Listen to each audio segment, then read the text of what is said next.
Hey guys, welcome back to another episode of Table Talks with LPC Youth, the podcast where we share with you guys our Sunday school lessons, talking about the Word of God, and growing together in Christ. Today's episode is going to be a little bit different.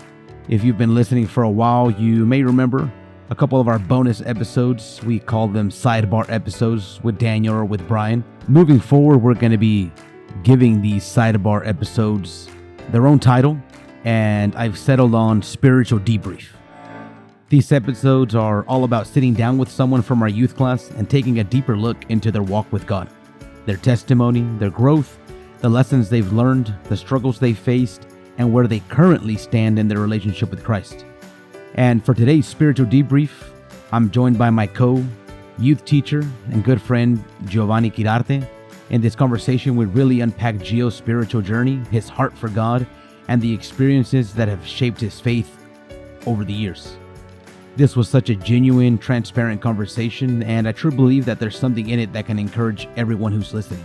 Whether you're brand new in your faith or you've been walking with Christ for years, I truly think you're going to be able to take something from this conversation. So without further ado, you guys, this is Spiritual Debrief with Giovanni Quirarte.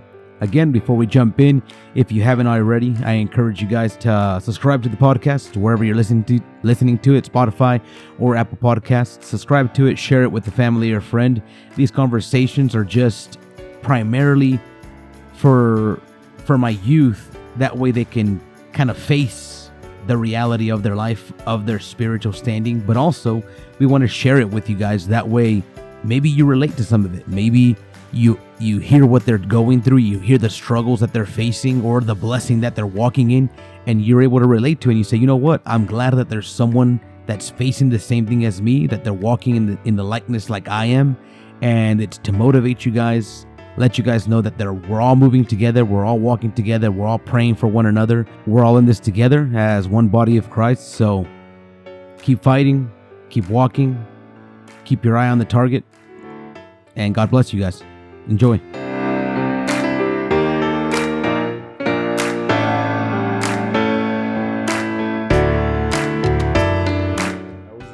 was looking into your questions and I was like, damn, like when I was answering, I was like, I'm getting deep, bro. Like I was like, nah. Yeah, dude, that's what we want, bro. I'm gonna shed a tear. I want you, yeah. I want to hear your. Those are good questions, though. I want to hear your struggle. Yeah, I don't know if you're gonna like the answers to this stuff. Well, no, yeah, that's what I want. Yeah, I want full transparency. That way, the next person can feel a little comfortable. Yeah, no, not even that. Just more so, like on the ones that we've done so far with Brian and my brother and stuff. Mm-hmm. They're the ones that have gotten the most listens to. Oh, and it's pretty sure because people connect to it. You know what I mean? They're like, dang, dude, like. I thought I was the only one. What do you mean? Like that they're listening to it, and they're like, they're realizing like, wait, I thought I was the only one. I'm like, nah, bro, like and that's like, I guess going back to that argument about like that big argument we had or the discussion we had. I brought it up again. The what's it called? What was it?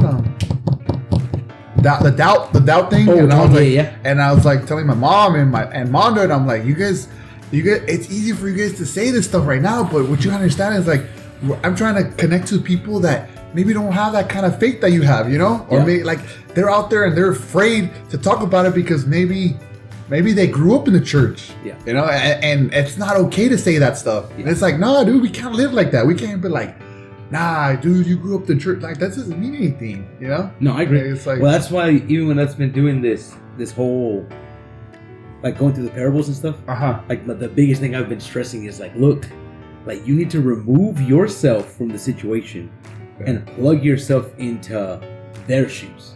Like, how do you think they felt? Not with the information that you have now, because I was like, it's easy for us to read a parable, it's easy for us to read the Bible and be like, yeah, dude, he was chilling because we know the end result. You know what I mean?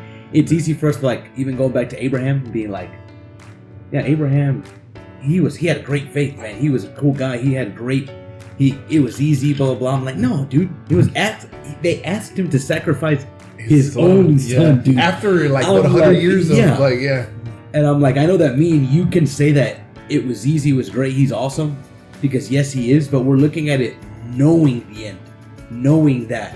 Imagine at the moment, yeah, God asked you for something crazy, something crazy. I'm like, are you gonna go through with it? Yeah. I'm like, you have to go into it not knowing the end result, and it's like you're saying, that's true. You have to kind of forget about the information that you already know, put yourself into that situation, like, dang, dude, like, and that's what I'm trying to get up to click whenever I'm talking to them about the parables. I was like, you have to understand what kind of lifestyle they were living at the time. Yeah. But and that was another thing I asked my mom too, because she was like, no, I've never had any doubts. I'm like, yeah, but you gotta understand, like, imagine if your life is at risk right now. Like, that's where they were at too. Like, they were preaching this gospel, the good word about Jesus. Like, are you willing to give up your life? Yeah. And I told him, like, I don't think I can. I don't think I will. I'm being honest with you. I don't think I can. Maybe not. But I know my kids, I wouldn't be able to let my kids go through that. Oh, like if you... Yeah, like if I wasn't... I told them, I'm like, put yourself in their shoes, not just like by their faith. And like, you gotta understand, like, out of the 12 of them, even like one of them, he gave them up. Of course, he regretted it after, but like, he walked with the Messiah. Like, you walked with him. Yeah, you saw these like miracles, and he's still like, like... Yeah, that's you know what I'm saying? And I'm like, bro, like, and that's all I'm like, and you're right now, we're living a great life right now, dude. We live in a country where it's like, we can walk around with our Bible. There's other countries out there that they don't want to show it, but there are Christians that are being persecuted. I'm like, go to that country. Go to that country and let's see what kind of faith you have. And I'm like well, it's not even about what kind of faith you have, but like your willingness to like stand on it. Yeah, you know what I mean? Yeah, there you go. Yeah. To be like, you know what, I'm gonna be outspoken about it. And that's what I told her, and she kind of thought about it, and then I'm like, she's not like, but I'm not in that situation. I'm like, yeah, but put yourself in that situation. Yeah, like there's people that are. Yeah, and I'm like, just put yourself in. And it's like, well, I wouldn't be able to answer it. I understand, but I'll tell you right now, I can answer it, and I don't think I'll be able to do it. You don't think so? I don't know. I mean, again, I don't think so. I don't know, but I can't say it because I'm not there. But big part of like my heart, everything is saying no. I wouldn't be. I would be Peter and be like, 3 times, like, hey, I don't know him. But like, like, I don't know, dude. Yeah. Like, in a big crowd, like, I don't know. See, I think.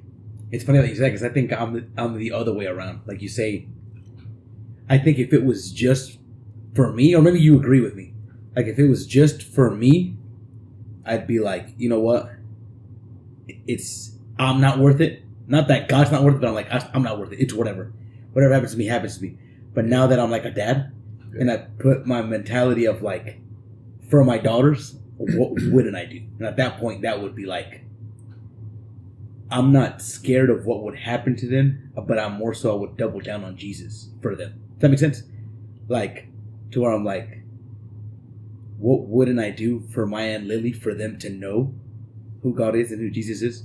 So it would make me be like, yeah, that's like, I stand for Jesus instead of rejecting him. Yeah. For them.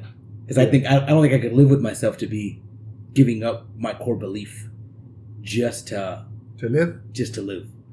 You know what I mean? I feel like I would have failed not only God, but failed them. Being like, hey, mija, like, I rejected God just so you can have bread at the table.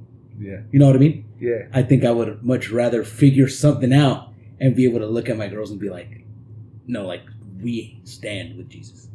Yeah. But we go back to the same thing, like, you don't know the end story, but what I'm trying to say, like imagine, and God forbid that happens, but imagine your kid, and there's somebody on top of them and with a gun on their head said, hey, if you don't reject him right now, I'm going to shoot her. Well, yeah. You put it like that. But that's what they were living. Like, you got to think about it. Like, that's Jesus he got stoned once, and the scripture shows that they try to stone him. Like, think about it. And then all of the disciples, they died a gruesome death, and countless other people that are probably whole families that got killed, And I have so much respect for them if they saw their kids die in front of them. Like, I wouldn't be able to do that. I wouldn't. I'm sorry. But whenever it's like that, though, so let's take it back to like, let's say you're Moses, or let's say your kids are Moses, right? Yeah. And the king just said, hey, we're killing all the kids. Yeah. I would assume, I don't think the Bible says it, but I would assume that all of those parents try to save their kids. You know what I mean? Yeah. Because I know that they put Moses in the Nile, and he went off, but we don't get a story of all the other kids. Yeah, that probably survived. I would assume so, right? I mean, like it wasn't just Moses. Moses was just the one that went up the Nile. Yeah. You know what I mean? And I would, in my mentality, if I knew that they were coming and they were killing all of these little boys, and I had a son, I think I would do everything in my power to keep him alive, or hide him or something. Yeah. So I'm like, but it says that they were going through and killing them. I was like, I would like to know not what they did, but I'm like, in my mind, I think it was like they had to tear those kids away from them. It's not like they were like, of course, that hero was standing. No, I get you. I get you. There had to have been other kids that survived, but I don't know.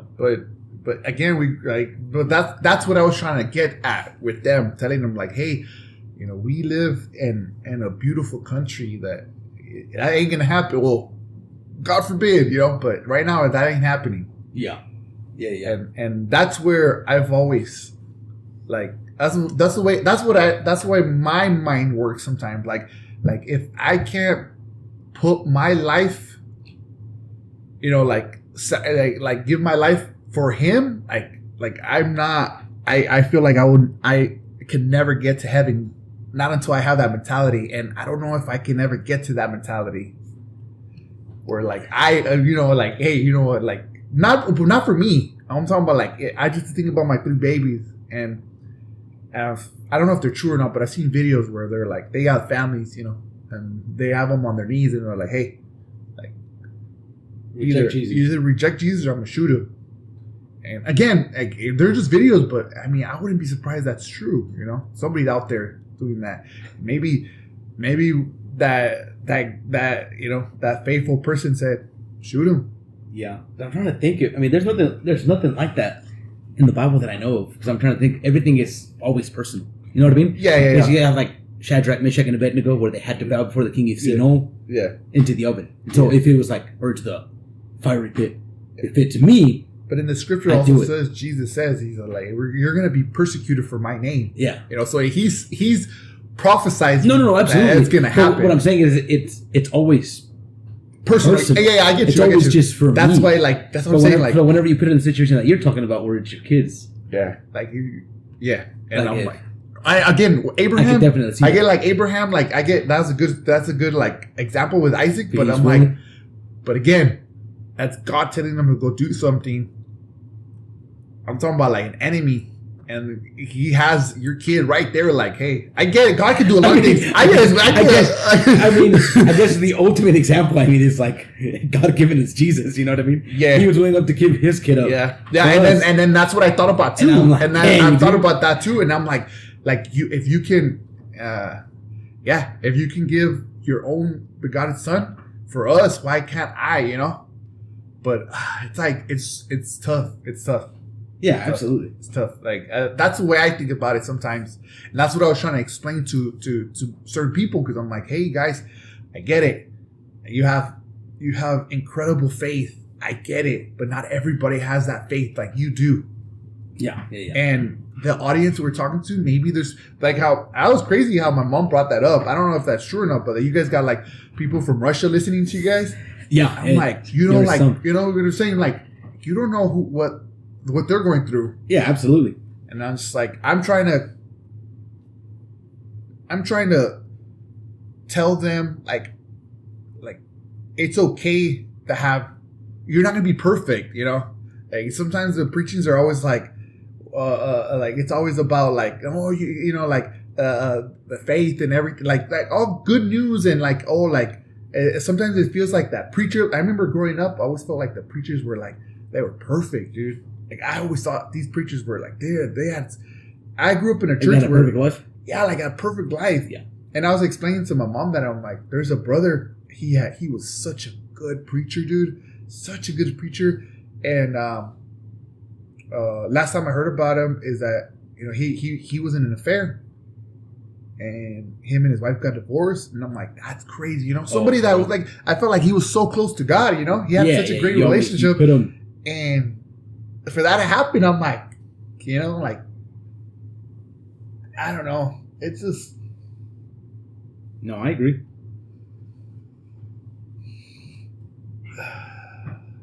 Yeah. Those are some things that go through my head sometimes that I'm just like, I feel like, because I was telling them too, I'm like, none of this has ever gone through your head. And they're like, no. And I'm like, okay, well then I guess I was like, all right, now you guys, but there has to be somebody out there that thinks like this too.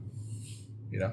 Yeah, well, that's why, like, what I try to tell them is, if I was there in that argument, my point of view is, you're gonna have doubt, but there's two ways of going about doubt. You can have like ignorant doubt, which turns into rejection, and you have righteous doubt, which is just grows your curiosity. You know what I mean? Yeah. So ignorant doubt is just, no, that's not you. You're not who you say you are, and you don't seek truth. You're just like, whatever, I don't believe it, so you reject it or you deny it. You know what I mean? Yeah. And then you have righteous, if you could say it, righteous doubt or genuine curiosity, where you say, hey, I want to seek the truth. I want to ask questions. I want to have questions and I want to answer to them. Yeah. And I want to see the result for myself, right? And that I'm pretty sure we talked about it before, where I tell them about Thomas, and everyone always puts Thomas in such a negative light because they're like, oh, he doubted that Jesus resurrected. He doubted that. Thomas or is Timothy? No, Thomas. Thomas? It was Thomas? Yeah, I read that one. Like, he doubted that Jesus resurrected. Yeah, he's all like, show me. Yeah. And I'm like, you have to understand that his doubt came from a place of, he said, I want to have my personal encounter and then I'll believe. Yeah. Right? And yes, I get it that Jesus said, hey, blessed are those who without seeing, they believed. Right? 100%. Yeah. I'm not going to reject that at all. But what I'm also saying is that he had that in his heart where he said, I want my own personal experience. I want my own personal encounter with him. That way I can fully commit and I can fully... For my life. Right. And if you think about it from a spiritual perspective, that's exactly what we want. A lot of us, until we have a genuine encounter with God, we're like, I'm kind of just moseying around. I'm here. I'm going with the flow. I go to church. And up until you have a genuine encounter, a genuine experience, genuine connection, that's whenever you fully start to grow, you know?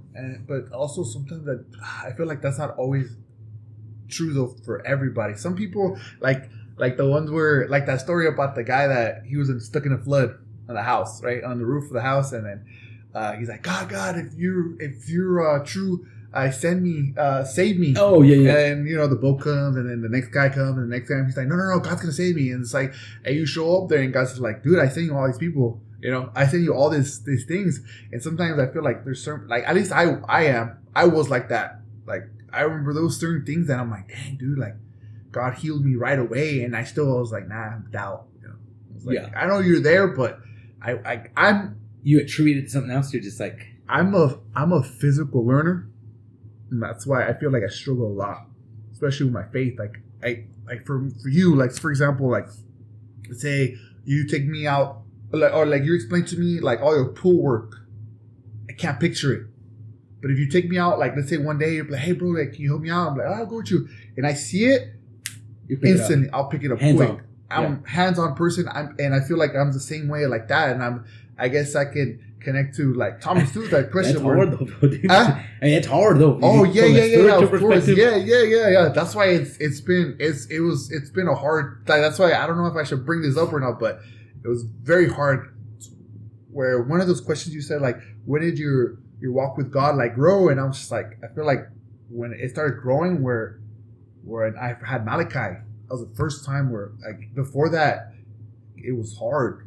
Not until I could see the love I had for him, I realized, oh, that's the love you have for me. Yeah. To put in that situation. Yeah, and I'm you're like, the father. And I feel like, and you see God, that's why God gave me a kid so soon, because I'm like, he was probably like, bro, I'm giving you all these other signs, and you're not getting it, bro. Right. Not until like I I realized like, hey, it doesn't matter what these kids do. Like, there's a love for me for them that I'll kill for them. You know, like I'll do anything for them, and that's where I started realizing, like, damn, like I'm like growing my relationship with you, but prior to that, dude, it was very hard for me. Yeah, very hard for me. So we'll jump into that. Yeah. So as far as your spiritual walk, you're born in church? Or no? I was born in church. I was presented in church.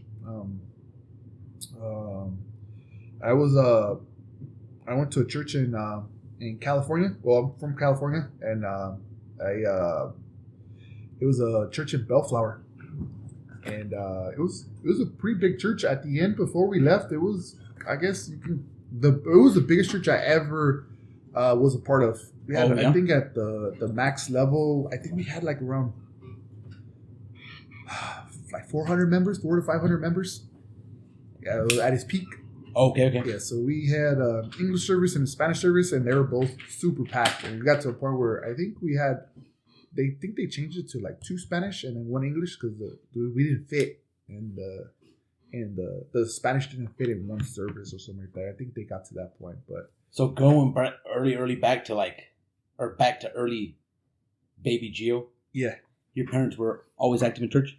Oh yeah, like they were always part of. Like they didn't just go Sunday. No, they were always very involved. Or what? Okay, so my mom never missed my dad because of his job schedule. It was really tough for him. So he had a 6 like, so he worked, if I'm not mistaken, I think it was 6 months or 3 months. It was 3 or 6, but he would work day shift for like 3 or 6 months, and then they would move him to night shift for 3 to 6 months. So there's always a lot of back and forth. Yeah, so he's able. I mean, I don't know if you've ever had that kind of shift, but your body just never gets used to it. It's real hard. So you know, if he had to work at night, and let's say Thursday, we had church Thursday nights, so those days he wouldn't be able to go. Or if he would, let's say he had to work Sunday or something, sometimes he wouldn't be able to go. So, but my mom, she any event. Well, you know her, you know how she is. But if the people that don't know her, she's a very godly woman, and I shout out Sister Mary. She's a blessing. Yeah, my mama. I love you, but she was a big impact in my life. Yeah, she was very. So, and she always took you, or she'd be like, "You can stay home." Oh no, that wasn't an option. That was never an option. No. He's like, hey, what is it? A video where he's like, ma, no tengo ganas. I was like, está bien. Así. Like, you at church, no, you're still not. It's okay. You're not gonna have ganas, but we're still gonna go to church. You know. Yeah, I think I see what you're talking about. So, he's like, I don't feel like going to church today. It's fine. You can still go like that. Yeah. Even if you don't feel like it. And she was my Sunday school teacher for my younger years, and I felt like she talking about how I'm more of a physical learner. Yeah. And I think she did a really great job in making a lot of the stories in the Bible true for me. Or, I mean, probably for all the kids, of course, but, right. You know, like she... For you personally. For me personally. And, well, I mean, before getting to... I guess I'm skipping a part, but I want people to know also, like, I was born deaf. I've told you guys already. Oh, right, and I struggle a lot with that still. Like, right now, my right ear, I can barely hear. My left ear, I'm pretty good. But, so that... I was born with liquid in my ears, and the doctors didn't find out until I was, like, 5 years old. I don't remember this, but my mom says like 4 to 5. Right. So then I had a surgery. They took out the liquid, and then I was able to hear. You can't. A miracle. Huh? Because you talk though, right? Oh no. No. So okay. So I couldn't talk. So that's why my parents were like very like they imagine like one of your girls like you're 5 already like and they're not talking or nothing. Nothing. Just pointing. And they were just like, man, this... And we have a few family members from my dad's side that they're actually... I don't know if they're deaf or they move... They're mute. I forgot which one it is, but we have a few members. So it was kind of like... I think we were also kind of scared. They're like, oh, okay, he got it. Yeah, he got it. Yeah. And... But yeah, thank God that they found that and they were able to... I was able to get my hearing back. But you gotta understand, like, once I started... kindergarten, I was way behind. I was really, so up until that point, they didn't try like sign language. No, now they were just like. It's a great question. I've asked my parents details, and they're just like, I don't know if they would just want to forget that part or what, but they're always just like, yeah, like you were deaf and that's it. And it was kind of like, God healed you and that's it. Right. And it was just kind of like, I guess that's the important part, right? Yeah. But of course, curiosity, like we go back to the curiosity part we were talking about earlier. Like of course I want to know more, but it's like, whatever. If one day they tell me every detail, that'll be great. But if not, you're okay. Good now. Yeah, it's okay. So but I started kindergarten, and all the other kids were just saying full words, and I was barely learning how to say the ABCs, and so I struggled a lot. And my mom, she worked a lot with me, but it was really, really hard. It was really, really hard, and then but yeah, in church too, she helped me out a lot. Like I said, she was able to connect a lot of these stories, and I learned a lot. Like I remember I knew all the books of the Bible because of her. Oh, really? Yeah, I learned them all. Like I was fast with the Bible. The worst thing that could happen is I got a phone. Because I don't know, it's real hard. Now you're scrolling through the book. When you give me a hard Bible, bro, and I'm like, dude, where's everything at? And I'm not gonna lie, it's embarrassing, but it's something that I need to work on. But yeah, it was my mom. She was like I wouldn't be where I'm at because if it wasn't for her. Right. Yeah, so at that, she's your Sunday school teacher. Yeah. A little kid. Yeah. And she's showing you, she knows a lot. She's teaching you a lot. Yeah. And then you grow up and you start going to middle school and stuff like that. And are you active? You physically active in the church too? Or are you kind of just going because your parents are taking you? Yeah, no, I'm just going just because I'm not active at all. Like, I have friends at church, that's one thing I guess my mom also told me. She's like, when you were little, you can make a rock your friend. I made anybody my friend. I remember one of her favorite stories is first day of school. She I forgot who it was, but one of my other siblings, they were just crying. They're like, I don't want, no, let me go. And with me, I was just like, Ma, get out of here. Like, I'm good. And then she didn't even walk me into the class. She was like, I was like, I'm good from here. Like, I'm going to walk in there.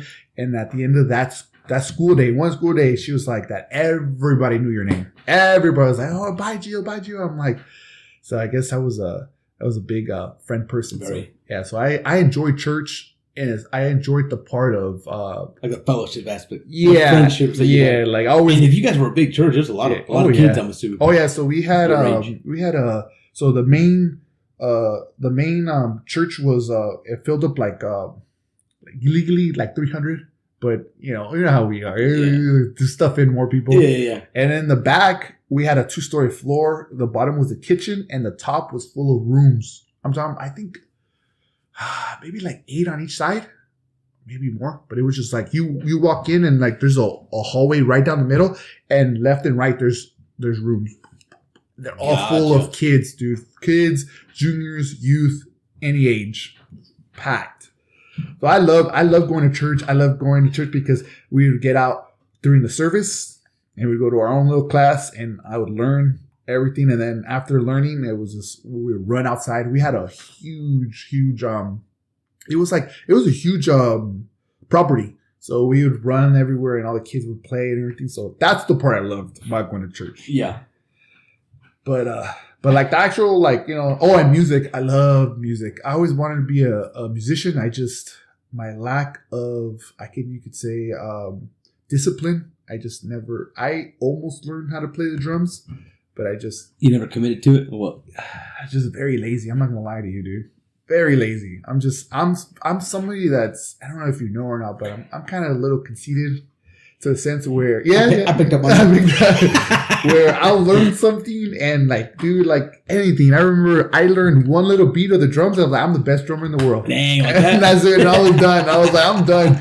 And yeah, so it was very we grew up in that kind of environment where I think, again, we go back to the same thing where my parents, I don't know if it was where that came from, but we are all very, I guess not conceited, but very... You're just confident, bro. Confident. Yeah. There you go. There's a difference. Yeah. Because, I mean, I don't know if I'm conceited, because I remember always going to like camps and stuff, or going to like church events, and people, I remember later on I would become friends with them, and they were like, we were like, we didn't want to go up to you because you just seemed so cocky. And I'm like, nah, dude, I'm like the, a big goofball, dude. I have nothing like that. Yeah. So, I don't know. So growing up in church, you did go to, do you guys have juniors camp or just? Yeah. We had junior camp. I remember I begged my mom. I wanted to go to junior camp like at 6 years old or 7 years old. I forgot how young I was. But whenever you did start going for the same reason, you weren't like, oh yeah.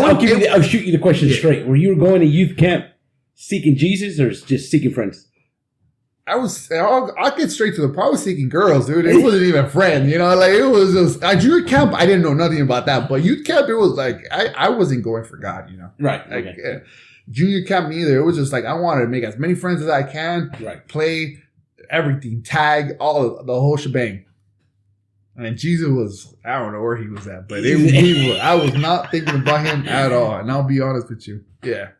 So going to, because I mean, even going to youth camp and stuff like that, you never had like a connection or anything like that, a moment where you're like, you know what? I know I'm here for the girls. I know I'm here for the friendship, but I kind of like this whole them talking about Jesus, learning about him, or yeah, I remember there was a couple times, because we're about to get into the moment where you decided, like, you know what, I'm going to live for Jesus. But there's breadcrumbs, there's small decisions along the way. Yeah. You remember like the earliest one where you're like, man, like maybe I was in worship and I felt a certain type of way, or God spoke to me, even though you hadn't fully committed to Him. Yeah, going to youth camp, you never had something like that. It wasn't youth camp. It was a youth service, and I remember the first time I spoke in tongues, and I was like, "Wow!" Like I remember feeling like a warmth. I don't know, like a big cobija, and I was like, "Damn! Like what is this?" But that it was just kind of like, we go back to the same thing. I'm a very big visual person. Like I feel this, but I don't know what it is. So it's just kind of like, I'm not gonna seek it. It is what it is. But yeah, that was, I think I was like maybe like 16, 17 years old when that was the first time that happened to me. Okay. And that was like that first breadcrumb that I was like, oh, that's pretty cool. But it wasn't. It's like a one-time thing in the moment. Yeah, I was very young and I wouldn't say dumb, but it was, what is it? I wasn't mature. It was just like, it wasn't my time, I guess you could say. Right. Yeah. You don't think it was your time? Well, yeah. I didn't think it was my time. It was just kind of like, I didn't, to be honest with you, now that I'm married, and now that, and I'm going to shout out my wife too. I love you so much, but she's been a very big help to me spiritually. She's the one that like forced me a lot. Like, I don't like reading. I despise reading. I just can't do it. I don't like doing it. It's very boring to me. I fall asleep. I'll do, my neck starts hurting. I have all the excuses, but the moment I open the book, I'm like, I don't want to read it. And she was like, we gotta read together as a family. So we started reading together, and I started realizing, like, dang, dude, this Bible is not that boring. Because I had never really opened it and read it, Right. I read here and there. I knew a lot of verses. I remember when I was young, when my mom was my teacher, I knew a lot of verses. I remember the first time I went up there and we had to say the 66 books of the Bible, and I was like the youngest one out of the whole group. And everybody was like, dude, like, how old is this kid? He already knows them. That's crazy. He barely knows how to speak English, but he knows all the 66 books of the Bible. My boy can't hear me. He can't hear, but he can say them all. But yeah, it was something that the moment I started reading the Bible is when I realized, like, dang, dude, that's when I started connecting. And I'm like, that's crazy. All these stories where I started seeing the details. Yeah. My mom growing up, she was always like, a good teacher will tell you the story, but to be able to get the context and to be able to get like you have to read it yourself. And there was so many things that absolutely. I remember, like, so what I do every morning now, I wake up and while I'm changing, I have the Bible app on and I'm just listening to it. And so every once in a while, me and my wife will listen to the same verses with me. And like a while back, I remember I was like, I heard the craziest thing in the world. And she's like, what? And I told her what it was. And it's kind of like, it's not a PG thing, so I'd rather not say it right now. But, and I told her, and she's like, no way. I just read that verse like earlier. I'm like, that's so crazy how the Bible talks about that. You know, I'm like, that's something that, I don't know. I just feel like it's like kind of like disgusting. It was a disgusting kind of thing. Right. But it was just something so cool that where we've learned to be able to grow, not just, spiritually, but also like through our marriage where we can talk about those things. Right. And I remember growing up and I always like, it was always like, sounded like broken records. People were always, the same things. It was always like, pray for your future spouse. Make sure that they have the same belief as you. Yeah, 100%. And this and this and that. And I never thought it was going to be a big deal. And now that I have my wife that has the same beliefs as me, I'm like, it's so easy, you know? Like, I know a lot of people that have different beliefs, and a lot of them, they were in church, they were really committed, and now a lot of them are not in church. Don't get me wrong, there's some of them that, you know, they flirted to converted and they brought them in, but, you know, it's not always like that. So, you know, I'm grateful for that one too, for that broken record of people always saying like, hey, you got to do this, you got to do that, and that was one that stuck to me. I remember. So as far as like, I know we kind of jumped ahead a little bit, but going back to those early breadcrumbs of you having encounters with God. I know you said you spoken about you received the Holy Spirit after that youth service. Yeah.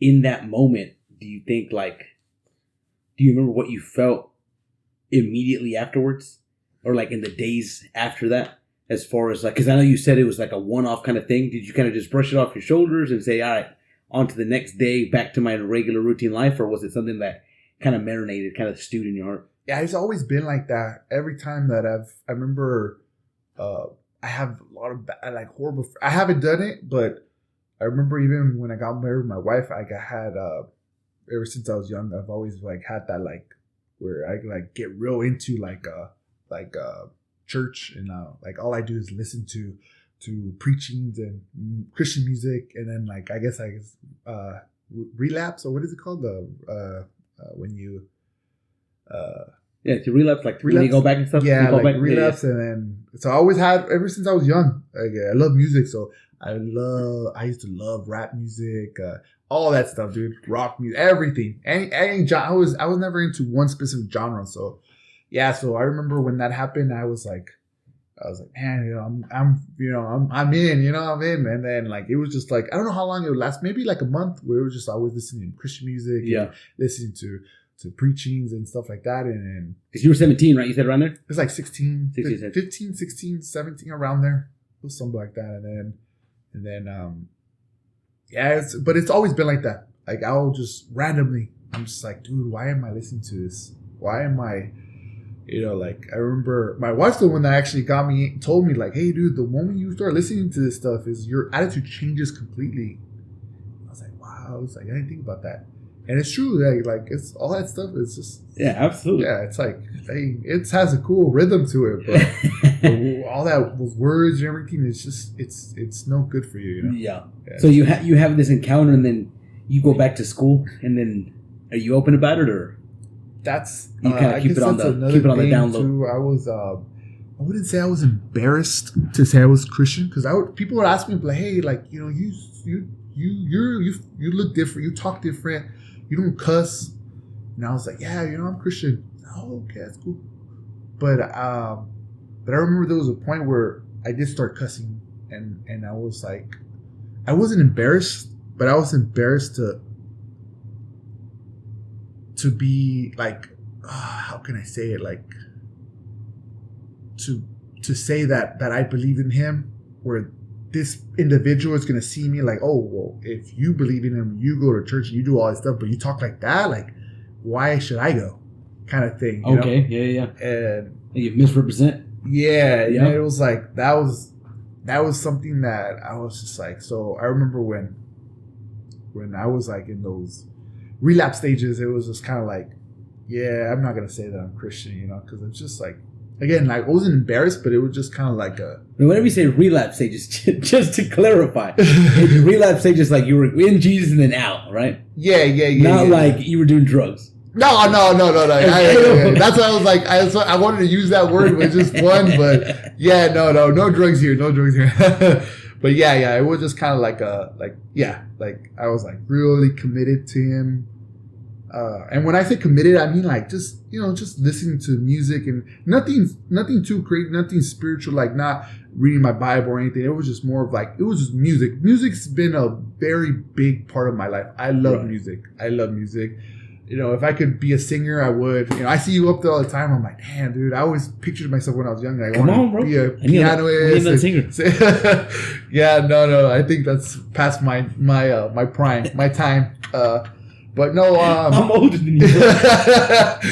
Yeah, but it was music has been a big part of my life. Yeah. So, so that was my weakness, especially at a young age. So when was that moment where you're like, you know what? Or was it a specific moment where you're like, you know what, I'm going to start living for Jesus, living for Christ? Or was it like was it a process? Was it a struggle? Or was it? Did it come out in the video or no? I told you earlier, it was when the moment I had my first son, Malachi. Okay, so it wasn't until that point. Yeah, it was to that point where I saw this creature and I'm like, I don't know him yet, but I'll do anything for him. I'll kill somebody for him. Yeah. I'll die for him. And then that little by little, I started realizing like that's how God sees us. Yeah, that's how He sees me. It doesn't matter how many sins I commit, flaws, everything, and He still forgives me. Every time I would reject Him or whatever. And every time Malachi does that, or any of the other two, Charlie or Lydia, and I'm like, the just simplest thing, like, hey, give me a kiss, or say like, I love you, say it back, no, and then run away or something. Like, it hurts, but it's just kind of like I still love them. You're right, yeah, absolutely. And that's a good analogy. Yeah. And like little by little, I started realizing like, I feel like that's why God made me. I guess I part of me feels like that's why God made me a father so young. Just like, hey, you know what, dude, like. I need you to recognize. Yeah, I need you to recognize this stuff, and I need you to understand that, like, all these other signs, I guess they weren't enough for you, but now you're realizing, like, hey, like, this is how I feel about you. And I was like... But, so, how old were you when I had Malachi? When I had Malachi, I was 22. 20, okay. Oh, yeah, dang, you were young. Okay. Yeah, I was a baby. So, 22. So, at that point, yeah, I guess from 17 to 22, that's not that big of a gap. So in between there, from that first encounter to Malachi being born, where were you as far as like your spiritual walk? Where were you as far as? I still struggled where a sense where like really getting into it, like go back to the same thing, like reading the Bible, praying every day. It was something that it wasn't that I struggled. It's just something that I'm someone that I'm a procrastinator, I guess you could say. Yeah. And I'm someone like, I'll just do it later. Or just forget at the moment, and I'm just like, or be like, God, you know all things, like I don't have to tell you, kind of thing.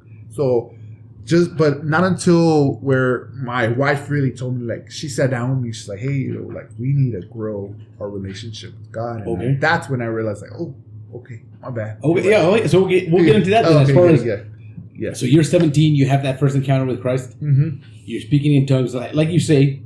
You have that struggle, and I think like this is my personal opinion. So if you're listening, don't hold me accountable for this. Well, a lot of people say like I had one moment, and then my life changed 180. You know what I mean? And if that happened to you, that's cool.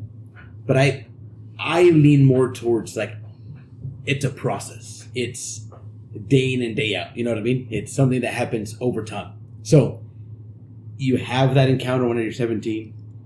You start growing. You're going through that process. I can look at it and say, like, you can see the breadcrumbs that God was putting in your heart to be like, this is the man I want you to grow to be. So you're living through life. And then your wife comes into the picture at that point. When does that happen? How old are you? Oh, when I first met her, You and Kimmy first met. 21. Okay. So I think it was like 21. I met her 21, and then so we actually hit it off at my brother John's wedding, and then everything else, is history. But yeah, so we started dating, we started talking, and then a year later we got married. So I moved out here. It's maybe 6 months after we were together. I moved out here, and I told her, I'm like, hey, let's get married, but I want our life to be out here. She's like, yeah, let's do it. I was like, damn, crazy girl. Okay, so in that she was mad in love with you, bro. So in that moment, of course, with you looking at the way where you and her were standing when you guys first got together, you guys were both following Christ early on? Oh, yeah. She grew up in the church too, and I would say that she had I was a baby spiritually compared to her. She's more committed. Oh yeah, she was more committed, more advanced, and everything. Even though we both grew up in the church, that doesn't mean anything. I tell people, I tell the youth all the time, like, hey, dude, just because you grew up in the church, that's not gonna get you to heaven. That stuff that's nothing. And but yeah, she was. So she kind of, you could say. Would you say that she kind of brought you closer to Christ? Oh yeah. But it wasn't during when we were dating. It was after, once we got married. Okay. That's where she was kind of I think she did a good job of giving me space where we were, not just space, but we weren't really growing. And I guess we made an excuse saying hey, we're not growing because I guess the church we're going to or whatever at the moment, at the time or whatever. It was just always an excuse. Yeah. But at the same time, I guess she kind of just gave me some space saying hey, you know what? You're the man of the house. You'll probably figure it out eventually. Yeah. And I guess eventually she realized I'm getting tired of waiting for you. And she finally just sat me down and said, hey, you know what? And that happened here when we were here. Once we moved out here. So I want to spend a little bit of time just in your dating, and I'm just genuinely curious. In your dating life, just because I'm genuinely curious from this perspective. Yeah. Because I try to talk to our young people and try to give them advice in their dating life. Yeah. But I can't give them my personal experience. Oh, okay. I can tell them what not to do. Yeah. I've already told you guys, and I've been very open. Me and Crystal, when we started dating, we weren't chasing Jesus. Yeah. You know what I mean? Yeah. We were young. We were 18. Yeah. We weren't, we didn't get together and be like, hey, we're going to follow Jesus together. We were both out in the world just doing whatever we wanted. You know what I mean? Yeah, I got you. Yes. Yeah. Great. I'm very thankful, very grateful we both came and started seeking Christ together. But in our early dating life, we didn't really care for church. Yeah. Now we both had that foundation of Christ. We both went to church early on. But so basically what I'm getting at is church wasn't really at the core. God wasn't really at the core. Yeah, I got you. So in your case, you guys were both in church. You said that she was a lot more committed. Was there that I guess you could say godliness in your dating life? Was there a difference from other people dating and then you and Kimmy dating?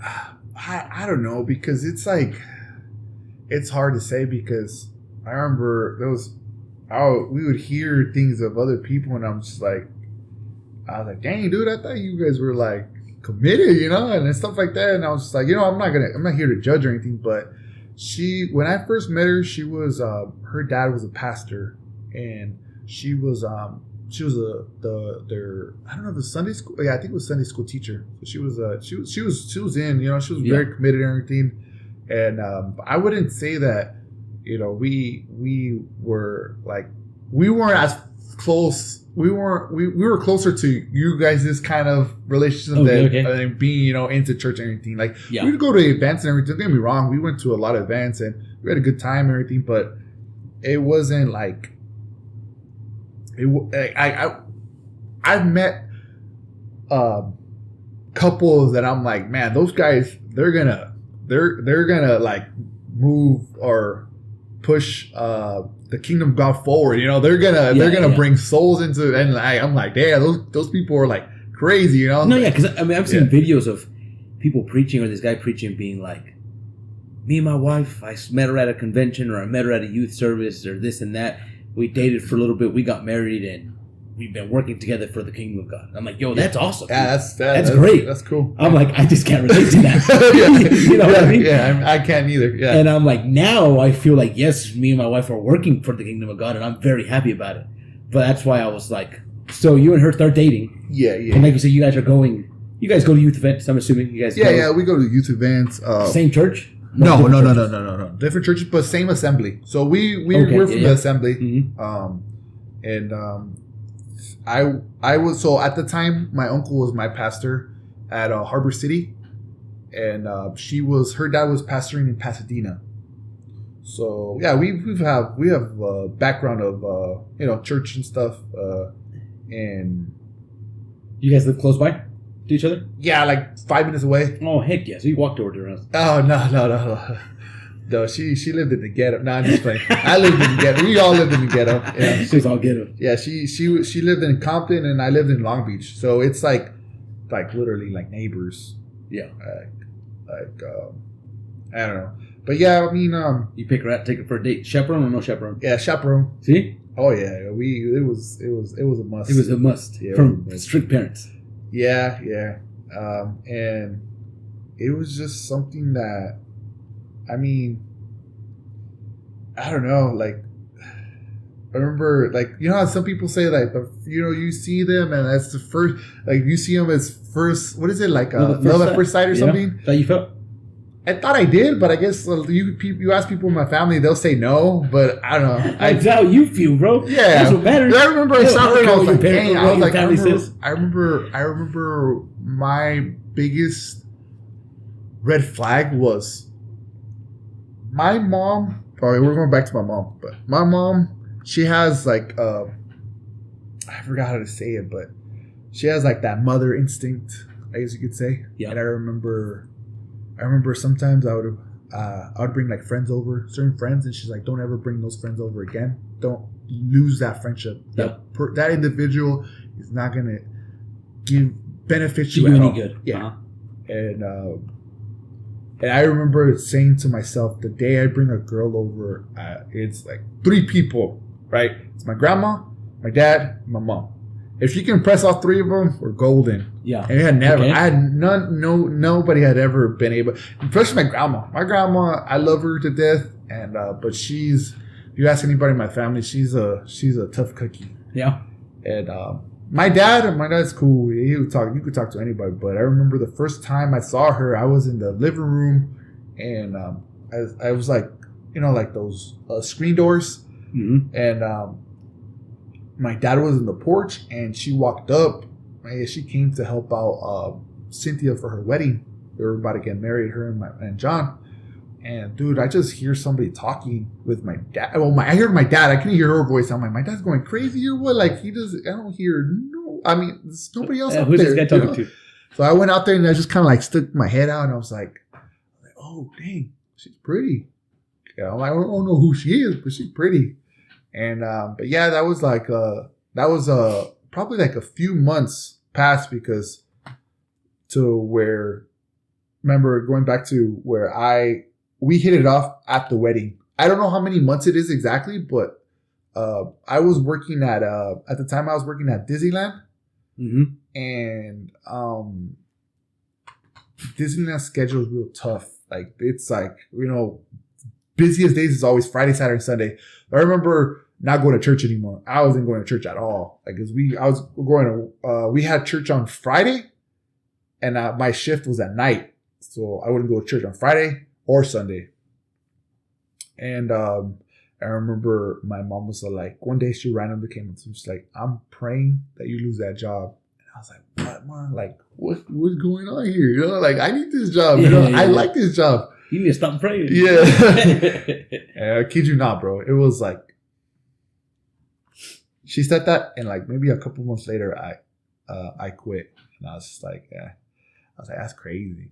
I was like, yeah. So she, I was trying to go to camp, and they didn't approve the time off, and I was just like, okay, like, put my 2-week notice, and sure enough, that's it. But yeah, it was something that she impressed me a lot because my dad loved her right off the bat. My mom loved her right off the bat, and my grandma loved her right off the bat. And I was like, dang, dude. So like, she hit it off with all of them. Oh yeah, she was out. But I didn't really see her that often when they were prepping. The first time I saw her I didn't see her until like the day of the wedding. And then all of it just, God has its plans and everything. He plans everything out because I wasn't supposed to come out with her. She wasn't supposed to come out at all. I would come out with this other girl, Cynthia's friends, and she liked it last second. And then Cynthia called her, say, "Hey, like, can you jump in? Yeah, can you fill in?" And she's like, "Yeah, I'm down." And we came out together, and it was just like, dude, I remember that day is like love at first sight. Like that day I saw her, I was like, dang, I was like in the skies. I was like, whoa, man, this girl's beautiful. And then ever since after that, it was just like, we talked for a whole year. Father-in-law, my father-in-law and mother-in-law were very strict. And I remember my wife was like, hey, I told them about you, but they want you to come and ask, face to face. I was like, okay, like, you scared me, acting all tough. I remember getting to their house, and I remember she texted me, like, hey, my dad said don't come anymore because you're late. And I was like, I've been outside for 30 minutes. I'm nervous. I don't want to go in. I'm scared. But I've been outside for I'm early. And then she's just like, oh, okay, then get in here, hurry up. And I went in there and I talked to him and I asked him. And I remember my father-in-law was like, this is the first person to ever do this, And yeah. So after that, I got a lot of respect from him. And, you ask my wife all the time and she'll be like, she's like, oh, my parents love you. And I was like, oh, okay, cool. But yeah, like it was just everything just fell into place. And yeah, we're here now. We got 3 kids, beautiful babies. They're all healthy. Can't ask for anything else. Yeah, honestly, that's the best thing ever. So as far as, before we go into the next section, is there any advice that you would give, like, the youth as far as somebody else, just your dating life, just your or even your early marriage? Because at this point, how old are you now? 30. I gotta ask my wife. 7 years, 8 years? Yeah. We've been married. Oh, it's gonna be 8 years this year. 8. Yeah. So going on to your early marriage, even your dating life with Kimmy, anything you could take from that as far as like, guys, do this, don't do this. I guess a couple, but like the main one is always, you guys have the same beliefs. That's the most important one. Like everything else is going to fall into place, but that one is the most important one. If you guys can both, not just because of you two, but one day you got to understand that you're going to bring a little creature into this world, a human being. And the first thing you don't want to do is start arguing about like, nah, we're going to take them to my church. Nah, we're going to raise them this way. No, that's already a big no-no. Right. You're already 2 steps back. And if you have somebody, and then I guess also the second one, and I was like kind of like thinking about saying it or not, because there's a way to say like, that doesn't make sense. But if you can find somebody that has a stronger spiritual walk or level than you, try to find that person too. Because that person's gonna, whether you believe it or not, they're gonna make you go straight. And I guess that's another thing too. That's why God brought her into my life. Like it was like I don't think I would be where I'm at if it wasn't for certain women in my life. Right. So as far as whenever you started dating Kimmy, or you thought about dating her, did you have a checklist, as they say, in mind, as far as like, I want this kind of woman. I want what is it? Is it Proverbs 31 or what is Psalms 31? Did you have a checklist of like, hey, I want XYZ. This is what I want my future wife to be. Did you go in telling, finding a girlfriend with a checklist in mind, or no? I mean, the main one was, can she sway my family, and then can she handle my family too? So that's all you want. No, that was the main one. But I had other physical things too, like I mean, it's funny because I probably told my wife, maybe a handful of people know, but I'm self-conscious of certain things of myself. And so those certain things I needed my significant other to have perfect. And I think they are. Well, I mean, nothing's perfect, of course, but it was the three things were nice hair, a nice nose, and a nice smile, nice teeth. Okay. Those are the three things. And I feel like you asking me to, like, I love all three of those things about Gio, but me growing up, I struggled a lot with those three things. Did those three things? Yeah. With myself. And you saw her, you're like, she's got. Yeah. And I was like, she got all three of those. She made my three core family members fall in love with her. And then and I don't know if you've ever met, you've met my immediate family, right? How crazy they are. Just think about like multiplying that with like maybe like 40 more people, and they're all as crazy. Right. Okay. And it's just like some people can't handle that. Her be able to, yeah. And it was just like she came from a big background. Well, I mean, Hispanics, you come back from big background, but right. But and yeah, my family crazy, and you ask any of my family members, especially over there in Cali, like they'll be like, I show up at their house and be like, "Where's your wife?" But like, I've seen those videos where like, "Oh, where's my baby at?" Like they're like, "Don't come back without your wife." Like, we love you and your family, but we want your wife here too, kind of thing. So they love her, they adore her, and it was just those were the main things that I guess you can say. Where if first thing is same belief, and then the next thing is you gotta understand, like, you're not just gonna marry that person. You're gonna marry the whole family. Don't get me wrong. They don't let them get into your marriage, but you have to understand that you're gonna have to. These people are gonna be stuck somehow around you all the time. Right. Yeah. So those are a couple things that it was just kind of like those. You have to have those certain things. Yeah. So do you think, I'll ask you, this is me and you talking. Yeah. Whoever's listening, they're listening. Do you think at this point, just dating in general, not just your specific marriage, but in general, would you say that your spiritual foundation trumps physical attributes? Oh yeah. Or your physical attributes carry weight? No. It was just in general. Not speaking about just I get you. I guess you could say where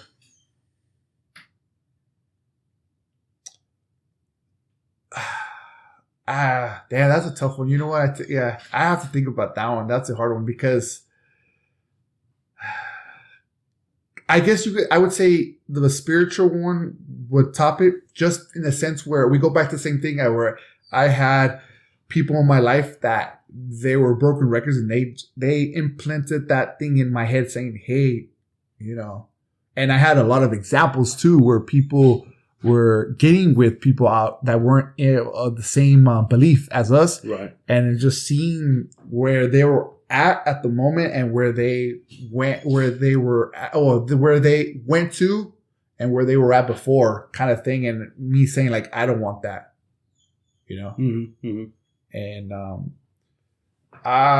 another thing too, I guess, like, it seems like maybe if there's people out there that are like, well, I have that, so it's not a big deal, but I know a lot of people that don't. And that's why, to me, I'm very grateful and thankful for having both of my parents in my household. And that was another big thing where I was like, if I'm going to have kids, I don't want to be picking them up every other weekend, or having another grown man raise my kids. Okay.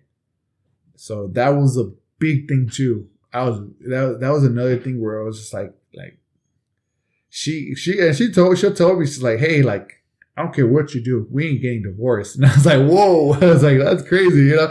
But that's the same way I feel too. And I'm just like, we're you got to make it work. Got to make it work, and it's so as far as making it work. Since we're there, like, I'm trying to figure out how to ask this. So, like in my personal experience with me and Crystal, like we were friends before we started dating. Yeah. And we hit it off as far as we were coworkers, and we became really, really close friends. And I joke with her to this day that I fought and clawed my way out of the friend zone, right? She says no. And I tell her, I was like, I fought and clawed my way out of the friend zone. Okay, right? Yeah. Because we were really, really close friends. Yeah. Until one day I just asked her out, and then we started dating at that point, right? Okay, cool. So we started our marriage, I guess you could say, or our relationship from a very, very strong, like, friendship-based relationship. Yeah, I guess. Where we just knew everything of our likes, our dislikes, and things like that. And like I said, sadly, I can't attribute to like our spiritual walk because we weren't really spiritual. Yes, we had conversations as far as like, hey, what were you raised? Like, where church did you go to? And we had a lot of common ground, you know what I mean? Mm-hmm. And we both believe in Jesus. We both believed in all the exact same thing. We just weren't seeking it. Yeah. So would you say in that case, like even in church, yes, I still 100% think that if you're dating in church, your spiritual foundation should be above all. But at the same time, like you want to date someone that you can stand. Does that make sense? Mm-hmm. Like someone that you're going to have a friendship with, someone that you can have genuine non-physical chemistry with. Yeah. Does that make sense? Yeah. So I'm just like, that's my biggest thing. Is like, whenever I talk to people, I'm like, look, from mine and my wife's experience, like you want someone that you can sit like me and you are talking and talk to them effortlessly.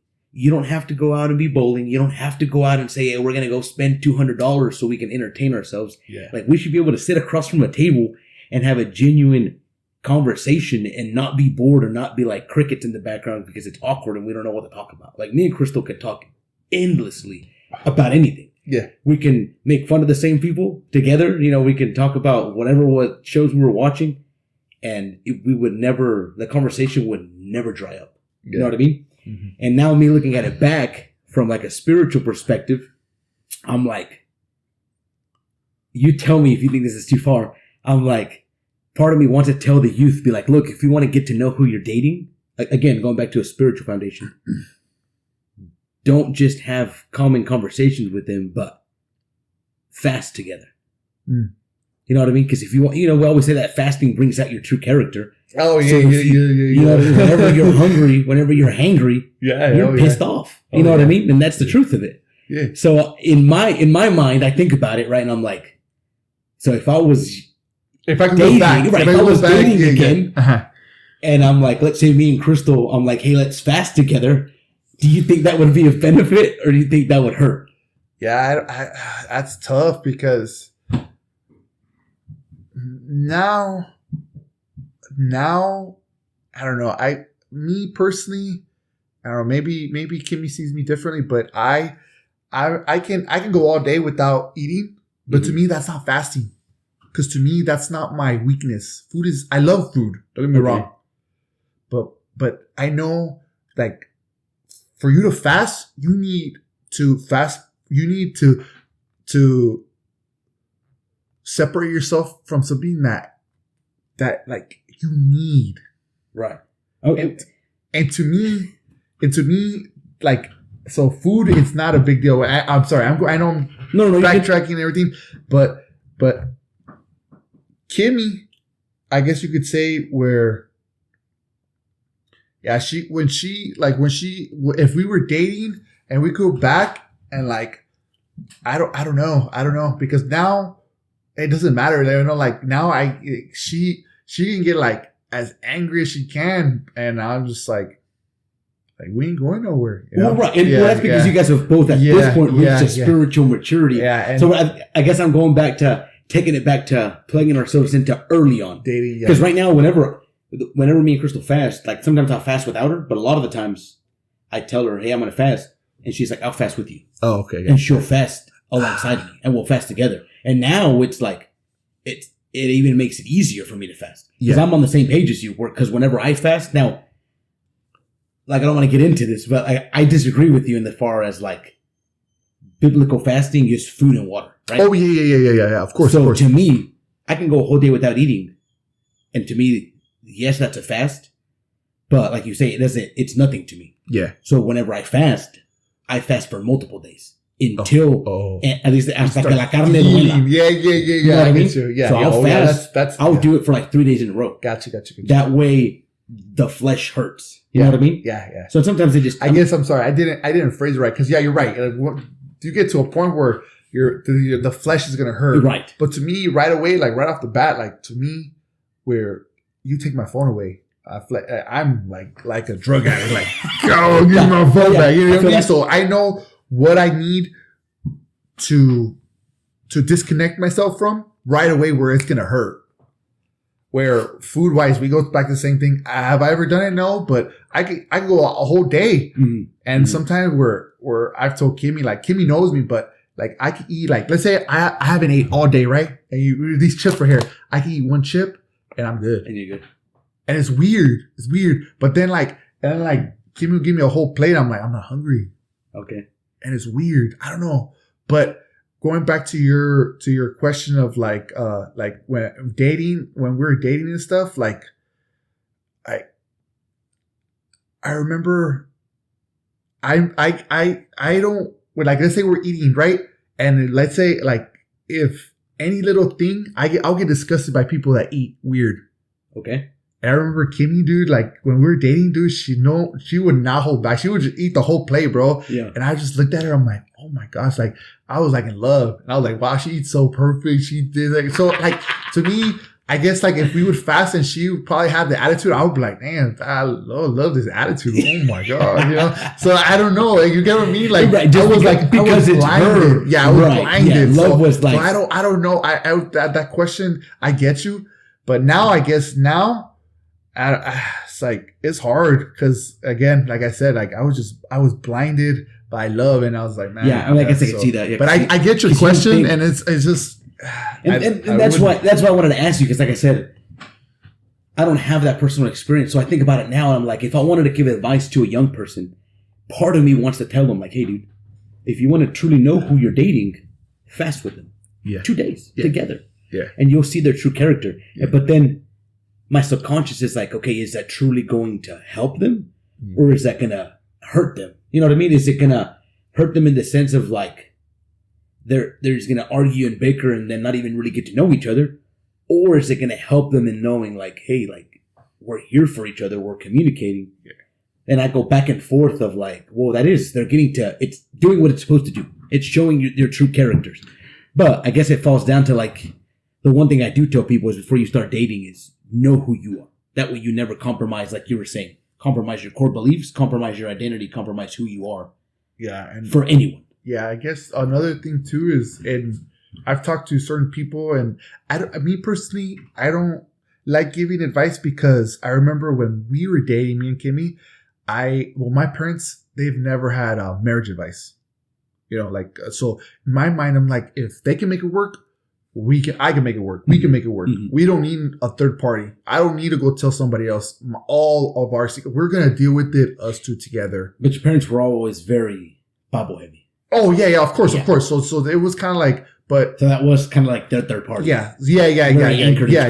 But I guess what I'm trying to say is like, I guess right now giving advice, I guess where it's hard for me to give advice, but my thing is also what we already established, right? Have the same beliefs, core beliefs, right? Mm-hmm. And I guess the next step would be, like I said, like start asking questions, figure out your deepest, darkest secrets, because guess what? Like I had some where if it wasn't for my wife, I wouldn't have been able to get out of them. You know what I mean? Yeah. So there's so, and again, and I've said this to the youth, and I'll say it again, like we're all different. Yeah. Each person's different. Your advice is going to connect to somebody, right? My advice is going to connect to somebody. And so maybe there's somebody out there, just like when preachers always say, like, I don't care if none of you guys go home with nothing. As long as there's one. And that's all that matters right now, right? Yeah. Like your advice, if you can connect to one person out there, that's more than enough. Yeah. And if I can connect to one person, that's more than enough. And my advice is, you guys need to figure out your deepest, darkest secrets, and you guys need to talk about it and realize, like, hey, can you live with this? And be like, can I live with it? Like the worst things about yourself? Yeah, your worst things. Can you live with it? What the worst thing I've ever done? And can you live with what the worst thing I've ever done with? And we need to talk about it, and we need to figure out, like, hey, can we or not? Because if we can't, this is going to be a burden for the rest of our lives. Yeah, absolutely. And it's going to hold over your shoulder all the time. It's going to be there all the time. Yeah, so that's one thing. And just like you said, like, just ask questions. Continue to ask questions. Like I feel like sometimes, and I have to be honest. But there's times where Kimmy will sit down with me because I love your guys' relationship. The way you're explaining it, I wish I was like that with my wife, because there's sometimes where she'll sit down next to me, she'll be like, hey, she'll just try to talk to me. She'll be like, talk to me. I'm like, what do you want to talk about? And she's like, anything. I'm like, well, I mean, I feel like you know everything about me, but she just wants me to say anything. But like, oh yeah, like, I found a quarter on the floor today or something. Right. Something that's not right. It doesn't matter what it is. Right. And it's just like, that's something where I know I need to work on, because I remember when we were in that honeymoon stage, it was like, I never shut up. And now I'm just like, kind of like, hey, I love you. If I didn't love you, you don't think I would make 3 babies with you? You know what I mean? If you can lust her and not love her, bro. But it's something that, I would recommend also, like, just keep talking. But, like, you guys, like, again, going back to the same thing, like, I feel like that was something big in my life. Yeah. And maybe that's not in yours, but in my life, that was big, where we told each other our deepest secrets, and we helped each other out of that. Yeah. Yeah. I mean, me and Crystal, we've talked about everything. Yeah. We talked about like I was saying earlier, I go to work and I'm on the phone with her, and we'll talk and we'll hang up, because either I get to a job or she's got to do something or whatever, Yeah. And like you say, we just talk about whatever's going on. But I think it comes down to going back to what I was talking about earlier, as far as, like, yes, you have, like, the spiritual connection, and then yes, you have that physical attraction, but you have to have that, like, that personal, just friendship connection. And that's her hobbies, the things that I like, my interests that I tell her. And if you genuinely like I try to apply it to your life, I don't know how associated you are to everything that Kimmy does, as far as, like, with her glow forge and all that stuff that she makes. Yeah. But even if you don't necessarily care about the stuff that she's doing, you care about the passion that she has for it. So if she's talking to you about it, you're like, yeah, tell me about it. I want to, you know what I mean? Like, you get into it. So, like, in my life, Crystal, she's like, yeah, I want to find a hobby. And I'm like, dude, I will help you find a hobby. You know what I mean? And it's like, you want to go get books? Tell me about your books. And she'll tell me about the books that she's reading. She's starting crocheting right now. I was like, yeah, I will buy you whatever you want. We'll buy it. Get into it. Tell me about it. You know what I mean? And it's more so, I could care less about half of the books she reads. I don't care. You know what I mean? But seeing the way that she talks about it and she's into it, I get into it. But it's more so because of the connection that I have with her, not necessarily the connection that I have to whatever she's doing. And that's awesome. But we go back to the same thing where, like, and that's cool. I want to be like that one day, but I need the audience to also understand that there's another person over here talking, and I need to work on that, because if I don't say this, I know my wife's going to get pissed off at me. But I am a very, I guess you could say, not a selfish person, but I get like, let's say we're going to watch, she's like, let's watch something together. All right, cool, let's watch it. And, like, she knows right away, like, if I don't like it, I'll just start scrolling on my phone, and she's like, you don't like it? Okay, come on, choose something. Let's find something else. Yeah. And I'm someone, and I've told you guys already, and I know when I was younger, I wasn't like this, because my mom always says, like, you were so outgoing, this and that. Now, bro, we can watch Iron Man, the first one, 1,000 times, and I won't get bored. I love whatever I watch and I fall in love with, or a show or a movie, I can watch it over and over and over again. But it's very hard for me to run into something that I'm like, oh dang, I like that. So like we're going back to like her little projects and everything. Like I'm not gonna lie, there's times where I'm just like, I'm a procrastinator, right? So she'll be like, hey, can you do this for me? I'm like, yeah, I'll do it. And then you see me the night before she needs it, and I'm doing it, But it's just like in the morning. Yeah. But it's, like, I don't know. It's just sometimes where it's hard because she's a perfectionist, and I'm like, if it holds, it holds. Yeah. And like if it works, it works. And so there's been a lot of times where we've had to work on it because she, her projects, her stuff, they're not something that it's like, a necessity. They're like little stuff that like a wants, kind of like, like if you want a coaster, it's like whatever. I don't need it. Oh yeah. But very specific. Yeah. So her stuff are they need to be almost perfect. Because if not, you as a customer, you're gonna be like, I don't want to pay for this if it's not, perfect. So that's where it's hard for me because I'm just like kind of like, all right, Kimmy, it's like the smallest little details. You see it, but it's like it's okay. And she's like, no, because it's not, and she's right, But it's something that I know I have to work on, but it's something that it's like I'm like if it works, it works, and that's it. And sometimes where she'll be like, hey, you know what? Like, she'll be like, can you do this for me? And I'll be like, yeah. But she always says, I need it done right. And I'm like okay. Yeah, like maybe I can't do it. Yeah, because I'm like, I could do it in 5 minutes, or I could do it right, and it's going to take me 3 hours. Right. You know what I mean? Yeah. So it's kind of like, and where your relationship, maybe there's people out there that connect to you, like, oh yeah, we're so in love and this and that, but there's also probably people out there that are like, yeah, dude, we struggle with this is like, I mean, and don't get me wrong, you probably be like, oh, yeah, we struggle with certain things too, everybody struggles. Absolutely. But with us, it's like that, like, where a little example where she'll be like, hey, like, I need it done like this, or like, let's go watch something together, and I'm just kind of like, not really. I don't really want to watch that, And she'll be like, okay, let's put something in the, and I'll be like, okay, like, and I'll be like, let's watch Iron Man. It's just like, yeah, we watched it 1,000 times, but I guess we'll watch it again, just for me and stuff. Right. And it's just where I guess you can say and I guess what I'm trying to say is if you're in that relationship, and let's say you're the Kimmy in the relationship, bear with the other person, bear with the Geo, but also I guess there's gonna be a point where you have to kind of push them too. Mm-hmm. And if you're a Geo and I'm talking about myself, you need to work on yourself. And I'm talking to myself, and you need to work on yourself to be able to, like, if you're gonna really commit to this, you have to understand, like, this is forever.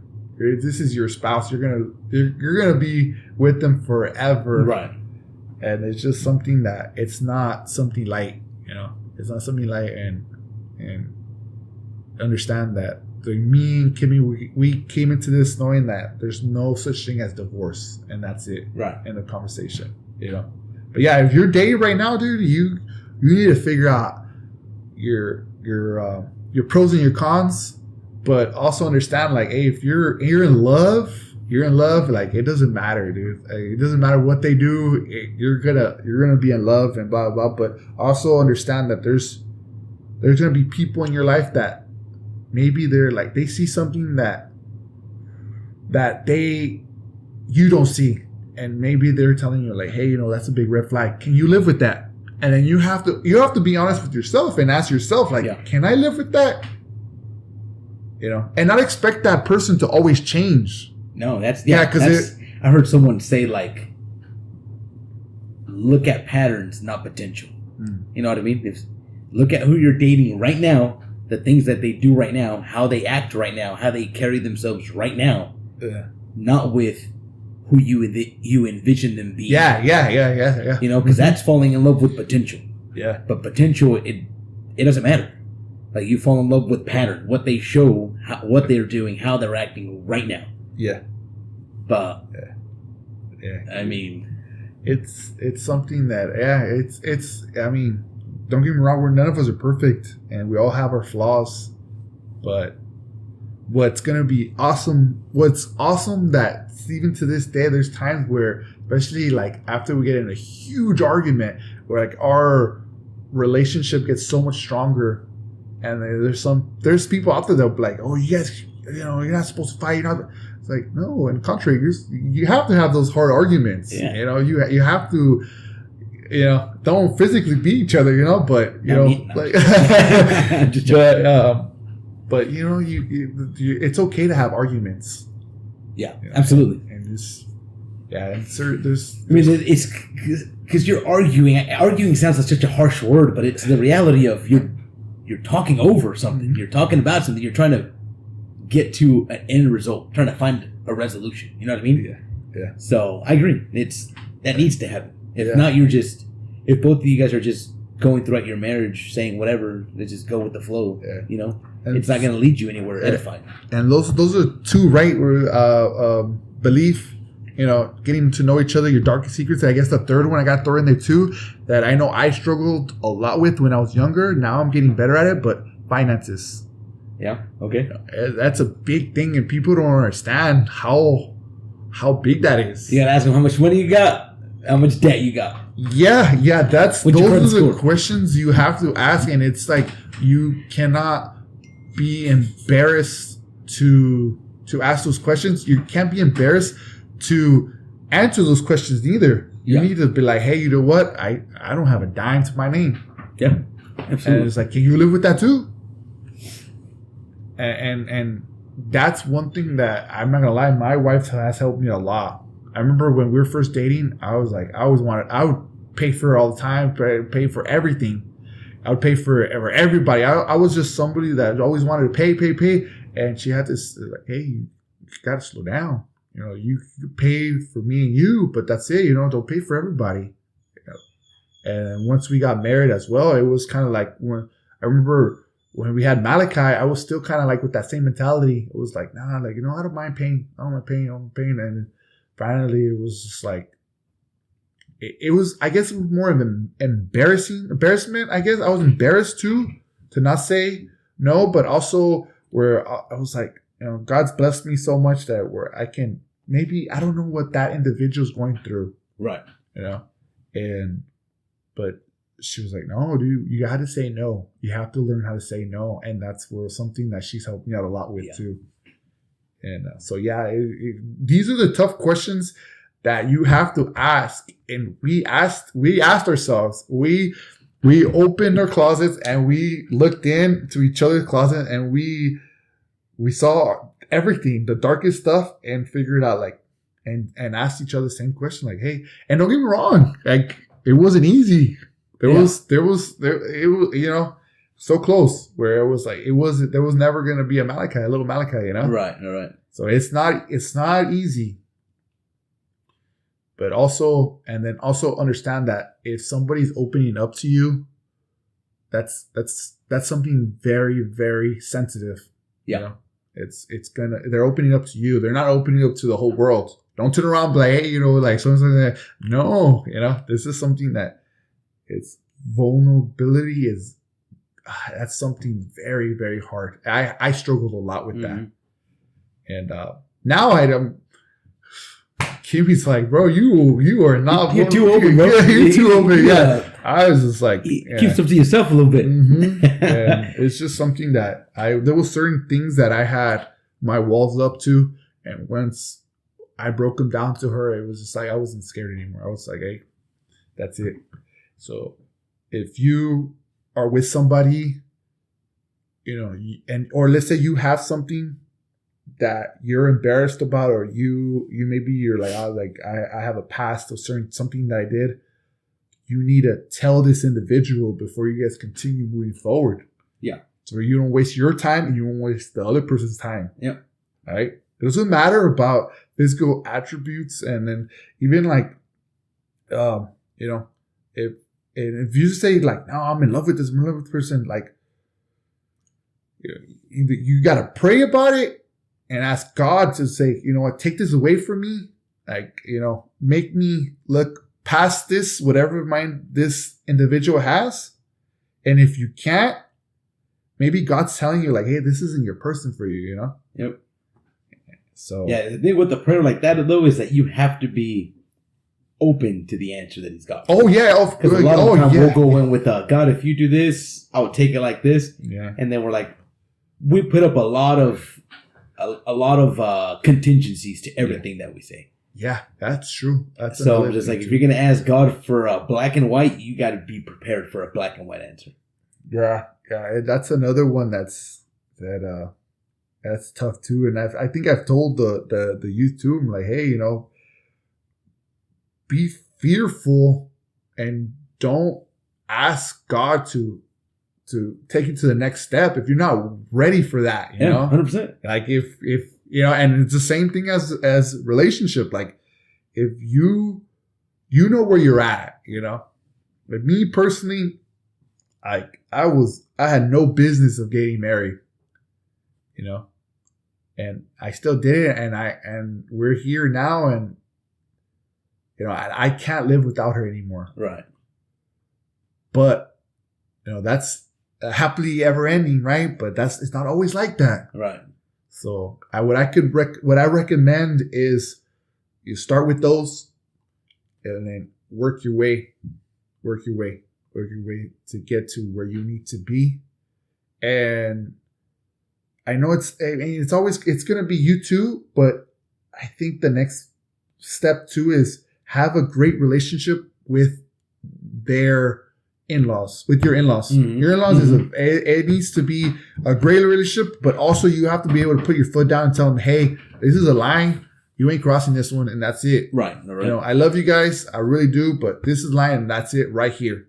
Right. Yeah, absolutely. And so as far as your life goes right now, fast forwarding to 2026, you specifically, don't speak for your marriage or your wife. You specifically, where would you say your spiritual life is at? I don't want to lie to you. It's and I guess I don't know if that came on earlier or not, but where I stand is, and it's hard to the way I think about it, and maybe some people don't think about it that way, but the way I think about it is, you know, if let's say we wake up tomorrow and the U.S. bans the belief of Jesus, right? Am I willing to give my life for what I believe in? And right now, I'm not going to say yes or no, but I'm swaying more to the no. Okay. You know what I mean? Right. And when I read the Bible and I see all these people that, you know, especially like the apostles, where they just, the disciples and they gave their life for what they believed in. Mm-hmm. Like to me, like that's like the prime example. And I'm like, if I can't get to that point, I feel like I'm not, I guess it's like, I want to get to that point one day where I can answer it. We're saying, yes, I can. Right. But right now, even if I'm not in that scenario, but I put myself in that scenario, I don't know. No, yeah, absolutely. Because that's what we want to be in, that situation where, because, you know, when Jesus is talking to everyone that's listening to him, and his disciples says, count the cost before you follow me, before you pick up the cross. Count the cost. Yeah. And a lot of times we read over that and people are like, they don't really understand what that means. It means you're going to be rejected. It means you're going to be made fun of. It means that people are going to hate you. It means that your family is going to turn against you. Yeah. It means that the world is going to turn against you. And for his disciples, you know, they were willing to give their life for it.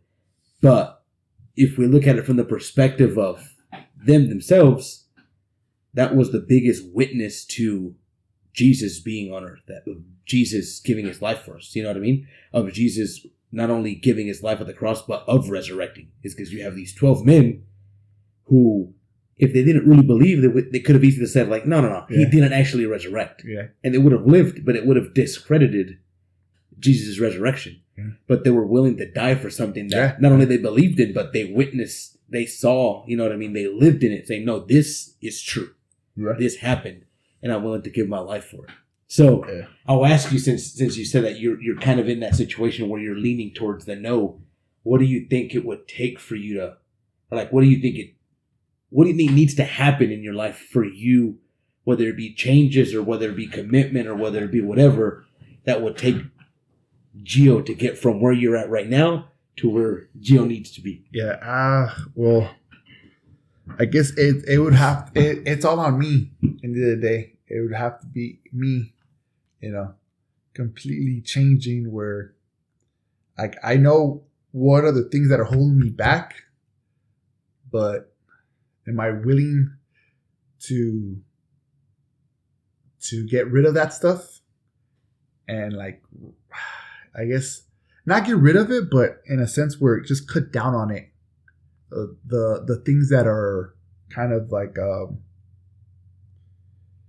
keeping my, or putting, instead of having 100% my dedication to him, part of it is to him and part of it is to certain things. Like, for example, like I said, the phone and probably video games and certain things that are kind of keep me away. But that I know, and that's crazy about it. You know how, like, and I think I brought that up to the youth too. But I guess the first step when you go to like rehab, the first step is like you have to acknowledge that you have a problem, right? And that's me. I know I have a problem. I know my problems, right? And I guess, and that's another thing I've told them too. It's like sometimes we're so comfortable in our bubble or in our little safe space, and I feel like it's like I don't know if I'm ready for the next step. I don't know what it is, right? But like, and we go back. I know you're talking about me, but I guess I think about my kids. I think about my wife. I'm like, I don't know where I'm at. Like, let's say, for example, God forbid, the next day, tomorrow, one of my babies get sick or something, or I don't know, that would be hard for me, tough for me. And maybe I don't know. We don't know God's plan, but what if like that's His test towards me, right? And I'm just like, I'm like, God, like, I don't know if I'm spiritually ready for that step, right? Because any day of the week, like I remember when I started growing more and more, like there would be like, I remember when before I was growing in my belief, in my spiritual walk with Him, like I'd do like smallest things of like, I'd be tested and I'm like, oh, like I get so angry and I'll just be like, oh, like, God, I don't want to talk to you right now, or I don't want to do this and that. And I remember now, like certain things, like remember when the first year I moved here, I was driving home. It was a Friday, and I hit a big old pothole. Tire, huge hole, made a huge hole. And like I remember, if I would have been where I was before, I would have been so pissed. Like, I would have been like, God, like, I don't want nothing to do with you. But now I remember when that happened, I was like, wow, God, like maybe I was going to get an accident. Now I think about it like positive, like, wow, maybe something could have happened to me later on, like while getting home or something. Like this is a blessing in disguise. All right. So that was Friday. And then like Monday, the next week, Monday, I bent the rim of my tire, and again, it was just kind of like, I know where I'm at, where I guess also where God knows where you're at spiritually, and He knows how much you can handle, and there's certain things you can handle, but I guess my thing is like, my mind starts thinking about random things. It starts thinking about, how like we talked about earlier about like, if somebody had a gun to your baby, like what would you do? Stuff. Right. I think about that stuff, and I think about like, could I say no, shoot him? I know I have a faith that he's, my babies are gonna go to heaven. They're gonna be with God, but like I don't know, like can I can I live through that? Can I live through that? You know, and those are the questions, I guess. I don't know. Should I even ask myself that? I don't know. Well, I was going to tell you. I think you burden yourself with situations that I don't want to say are not real, because obviously it's happened. Mm-hmm. It's happened. But I think you burden yourself with hypotheticals that are to an extreme. Yeah. You know what I mean? Yeah. Yeah. And it should be.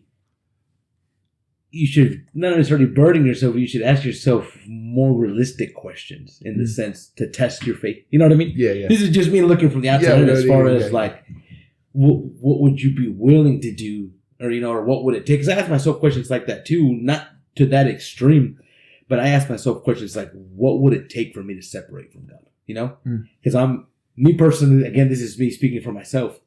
Like, I genuinely feel like I'm at a place where I'm walking pretty close with Christ, But I do ask myself, I was like, if I lost my wife and my kids tonight, for whatever reason, would I still be walking with God tomorrow? And I debate that all the time. And in rage, in anger, I say, I don't think I would. I think that I would stop walking with Christ. And then I start analyzing that same situation. And I'm like, well, if I'm willing to admit the fact that I'm not going to walk with him tomorrow if I lose him tonight, I start telling myself, well, why though? If I've distilled my faith on them and I know that they're walking with Christ as well, why would I give up me meeting them again in heaven by me rejecting Jesus tomorrow? You know what I mean? Yeah, and I start like bringing myself back. So, but I do have those situations where, not to the extreme, like you said, where someone's holding a gun to their head, but more so just like you said, to a sickness or to whatever it may be. And I'm just like, I ask myself, what would it take to separate me from Christ? Yeah. And then I start working myself back from there. Yeah, that's a good question right there too. Yeah, you see, but I guess you see now that you said that, I'm like, okay, I'm not the only crazy person that thinks about these things, And that's where another thing that I remember there was a while where I didn't really want to open up to people, but now little by little I'm realizing like it's okay, because there's somebody out there that maybe feels the same way as me. And that's the person I want to tell them like, hey, you know what? You're not alone. And I want you to also tell me I'm not alone, Right. Yeah. But yeah, like, I don't know, like it's something that I know, like we go back to the same thing. I know God knows what we can handle. And I guess also what kind of pushes us. Mm-hmm. And that's why I know God gave me, my babies, my wife, where I can wake up every single day and I look at them, I said like, thank you, Jesus. Thank you for what you've given me. Yeah. And those are the things that continue every single day. And I'm like, and then when they get sick and I'm just like, my wife, sometimes she'll panic. She'll be like, we gotta go to the AR. I'm like, no, it's okay. Yeah. Let's pray first. Right. And we'll pray for them and like, sometimes the next day they're healed, or sometimes it takes a week or so. And I'm just like, thank you, Jesus. And every time that happens, when that happened to me, it was like, whatever, like brush off. Growing up, I'm like, oh, thank you, but I'll call you later. Next time when I'm sick, I'll give you a call again, or I'll pray to you again. But now like that, it's this feeling that I have for my babies and for my wife. It's every time, God heals them or something, I see it firsthand, like his mercy, his grace, his love. And I'm like, hey, thank you, Jesus. Thank you. And I think that's where he's kind of like, little by little, I'm growing every single day with him. But also I want the people to understand, like, hey, like, yeah, I could tell you that stuff, but I also want to tell you all the dark stuff that's going in my mind too, like where, hey, dude, like this is what I'm going through. Right. And maybe you're not going through this, but maybe you're going through something else in your life. And I just want them to understand, or I want you to understand, like, you're not alone. Right. Absolutely. Yeah. And, but yeah, like it's something that I'm not gonna lie to you. I need to grow on it myself, and that's one thing that I do need to work on, is the fasting part, where, like I said, where I need a fast where, let's say, electronics or something. There needs to be something specific that I know what I need to do. Just for purification. Yeah, because where talking to him every single day. I'm doing that every single day. Randomly. Well, let's say we're going to work or something. I'm just like, oh, like I start talking to him randomly. It's just random stuff. And this is my mind. I'm telling them certain things or whatever. Or I'm thanking them. Thank you, Jesus, for everything. Thank you for the health of my children. Thank you for the roof over my head. All these things that I remember when I was younger, I was ungrateful about. Now that I'm older and I see these things in firsthand, I'm like, thank you. Right. You know? And that's where I guess. And you do it out loud as you're going through the house, or just it's in your head? When I'm here at the house, I do it in my head. I do it in my head all the time. Yeah, I do it in my head all the time. Where, I don't know. When I'm praying with my kids, I'll pray out loud with them. Yeah. When like every night we try to read. I put them the Bible app. If I don't read with them, they fall asleep with the Bible app, or I go over there and I pray with them. But yeah, that's one thing I guess I've worked on, where I know where I can't just say that I haven't grown, because I remember like not too long ago, like you asked me when's the last time I opened the Bible. It was like, I don't know, but now it's like I open it every single day, right? Whether Whether I read it out loud or I'm listening to it. Yeah. It's something that I know that it's keeping me going, and where it's like I said, going back to the music part, the music was something that was so easy for me to just like, I'd be like, dude, I'm over this Christian music. Let me go listen to some rap music. And it's been a very long time where I haven't listened to that stuff, and it doesn't pull me neither. No, okay, I was going to ask you. Nothing. Before it used to, I would listen to ones like a dope song or something. Like, oh, dang, that's a good song. And then one song, and then and the next thing you know, 2 days later, it's like that's all I'm listening to. Yeah. So it's something that I know there's steps to it, and I know that the fasting part I need to work on. Yeah, and that's just me being honest. I need to work on that part. Okay. Yeah. So that's what you would say, like God's taking you through right now, as far as more so making you lean more on Him. You think you say that? Because I remember before. I was so worried about so many things, especially finances. Yeah, that's my wife. Like I was always worried about finances, and now it's like little by little, I'm just kind of like, God's brought us this far, and He's gonna continue to provide for us. Yeah. And again, you go back to the same thing. You asked me this not too long ago in the past, and I was like, I gotta work. I gotta break my back. I gotta go. Yeah, you gotta make it happen. Yeah, like me with my merit, with my strength. And I realized real quick, where especially that's another thing too. Is like tithing. That was something where I remember at a very young age I noticed. Where the money went further, where when I would tithe, it was just like, hey, like last so much longer. And then when I wouldn't, it was just like come in and out. And I'm like, dang, dude, that's crazy. Like, what's going on? So that's another thing too. Like, I've been trying to be more consistent, because it's not that I'm not consistent. I'm not consistent with it.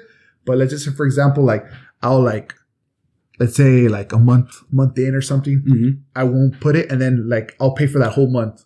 But it's not about that, It's about like, hey, like I feel like it needs to be from the, like if I can't remember, I just feel like it's not important enough, and I want it to be important enough where I have to remember, like, hey, you know what? I need to give this every time I pay. I mean, every time they pay me. That needs to be the first thing.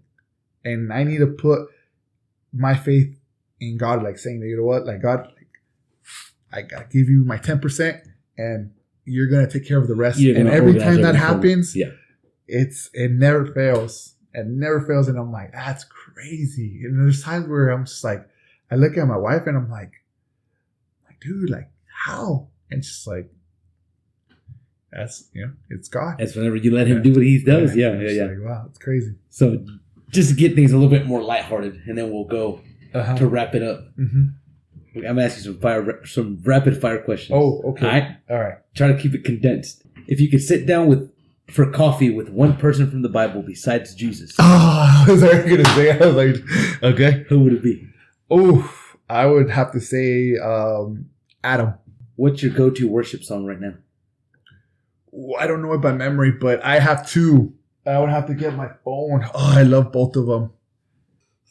It's two of them. And I haven't stopped being able to listen to both of them. They're so good. So the first one is God, I'm just grateful. Okay. And the second one is What a God. What a God? Yeah. I got those two on repeat, bro. Like, I haven't been able to stop. It's been a minute already. It's been probably like a month already. I've been just nonstop. And Coffee or energy drinks? right now, neither. No? Yeah, right now I'm just kind of like, I don't know. But if I had to choose without them hurting me physically, energy drinks. Energy drinks all day, bro. There was no side if there was no side effects, energy drinks. I love Monster. All day, bro. I told you already, right? Monster, the original Monster is my favorite. Okay. Love it. I could drink it like water. So with that being said, you prefer Texas or California? You guys aren't going to like my answer. Cali all day. See? Yes, sir. Fair enough. Yeah. What's something that you're praying for right now? And that's a little personal, but what's something that you're praying for right now? Damn, that's a tough. That can't be on that question, man. That's a tough one. Dang, you said short, no? You said short. Whatever you got, bro. Yeah. So, that you know, I don't know if everybody that's listening knows, but I changed my my profession. I used to be a welder, so now I'm a plumber. So that that's one thing I guess I'm praying for every single day. I want to get my license, and I enjoy it. That's something that I guess I've been praying for every single day. Just growing in that department, that area. Being a sponge, trying to grab as much as I can. Okay. We kind of already talked about this, but what's your biggest distraction whenever you're trying to grow spiritually? Well, I would say phone, but man, Fortnite too. With the boys, that's something that you ask my wife, she'll get rid of both right in a heartbeat. She'll tell you to throw them both out. No PS5, no phone, Gio. Nope. Yeah, I feel that. What's your favorite snack? Oh my gosh, favorite snack. Like right now, I already did just in general, bro. Just in general. Snack. Oh, right, right now. Your current favorite snack. Oh my gosh, I guess DQ's the mini M&M. Oh, that little just because I always get the large, but I always regret it. Just it has to be a mini, the smallest one. It's so good, but it's like. It leaves me wanting more. Okay. Yeah. Fair enough. Yeah. If you had to describe your walk with God currently in one word, what would it be? Grateful. Grateful. If you could go back to 17-year-old Gio, whenever he had that first encounter with Christ, what advice would you give him?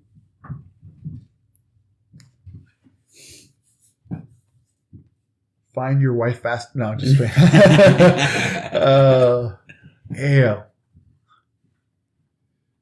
Read your Bible. Read your Bible. Simple. All right. So going back, just so we can wrap things up. So we've been growing with our youth, and they've been a lot more active. They've been a lot more involved, even in our youth class. I've noticed that they're a lot more social. Which is what I personally have been very grateful for. Yeah. But is there something that you're wanting to see right now in our specific youth group as far as spiritual growth, or whether it be friendship growth, whether it be anything that you're wanting to see within our youth class? Yeah, I remember growing up too. I'll answer it, but I remember growing up when people were up there and like, I see the next president. The next doctor, the next this, and every time I see our youth, I'm just like, I see the next pastor, I see the next missionary, I see them, and I'm like, there's so much potential you guys have, and it's just that's one thing that I lacked as a young adult.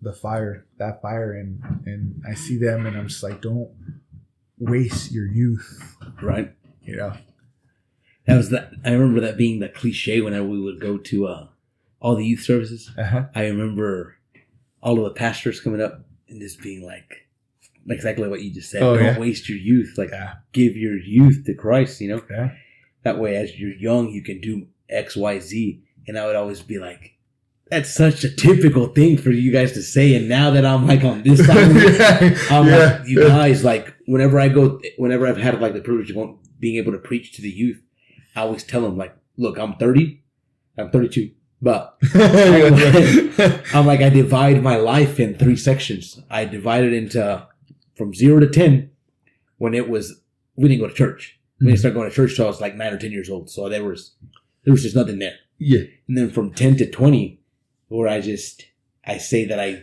my rebellious stage where I just rejected. I'm like, from 10 to 20, I wanted essentially nothing to do with church. You know what I mean? And I tell them, I was like, that's the stage that you guys are in right now. So now that I'm on this side of it, where I look at the youth and I'm like, you guys are kind of in that area of where I used to be, where I didn't care. I chased money. I chased this. I chased whatever. I went to church for, like you say, for the girls, for the camaraderie, the friendship. I didn't care, even though I was present in the church, even though I was quote unquote active in the church, going to youth events. I didn't care. I was just there, just for, you could even say, the entertainment aspect of it, just to kill time, just to talk to people.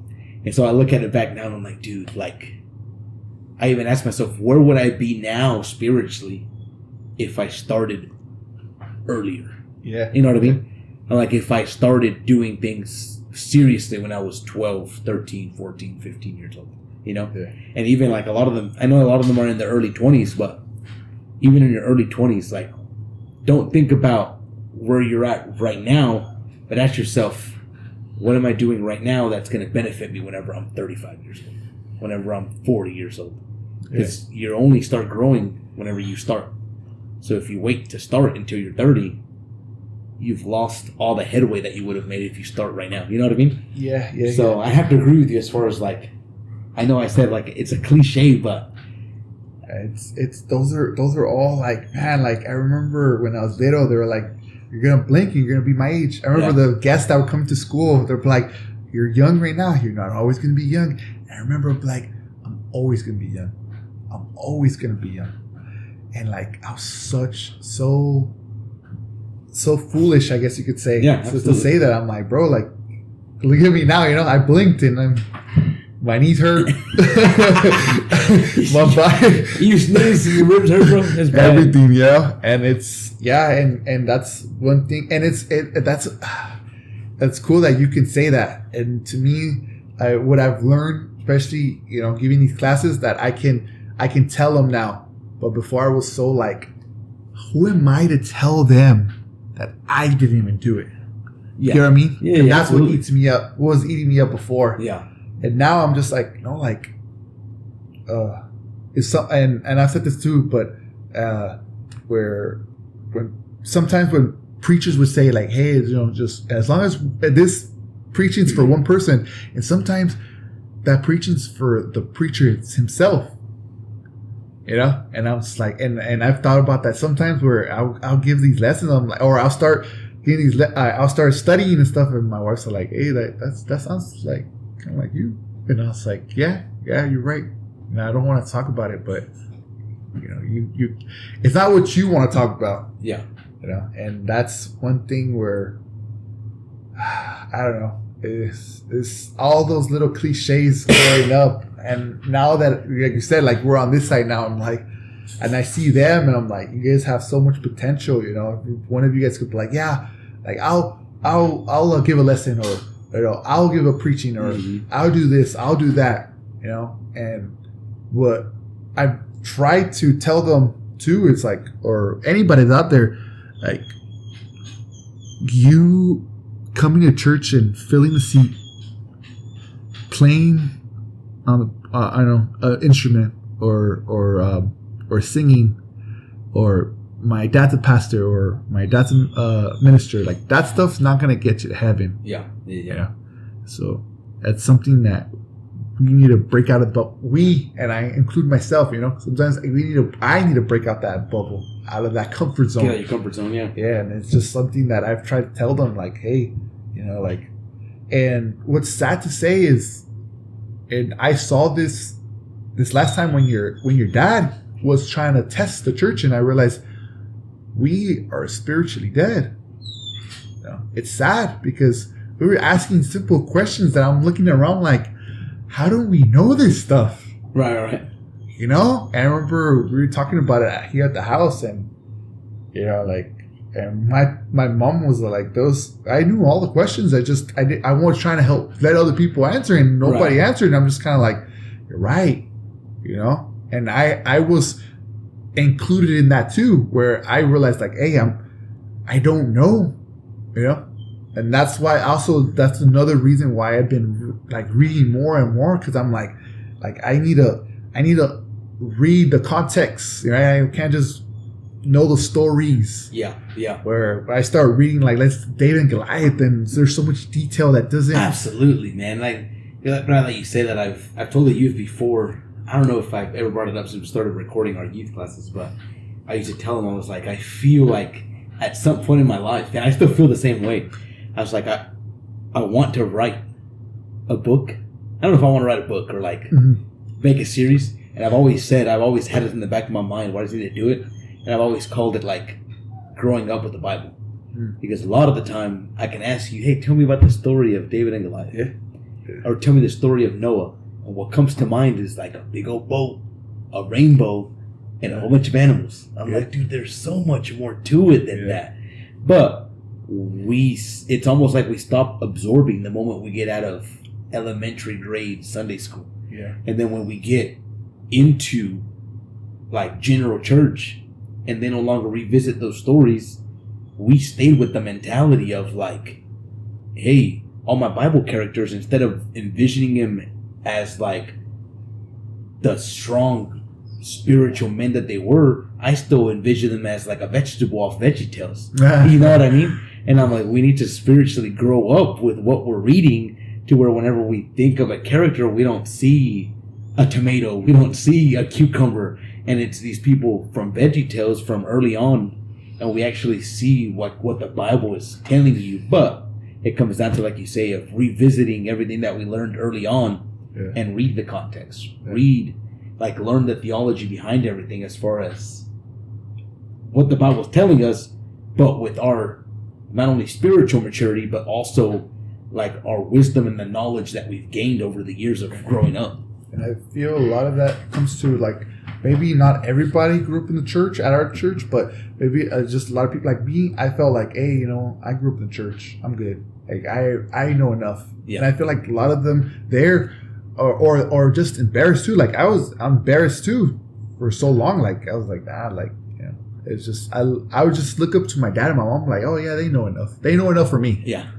And it's like no, like I guess we have to understand like, hey, we're gonna read the Bible, and there's a lot of verses, a lot of things that I read, and I'm like, I don't get it.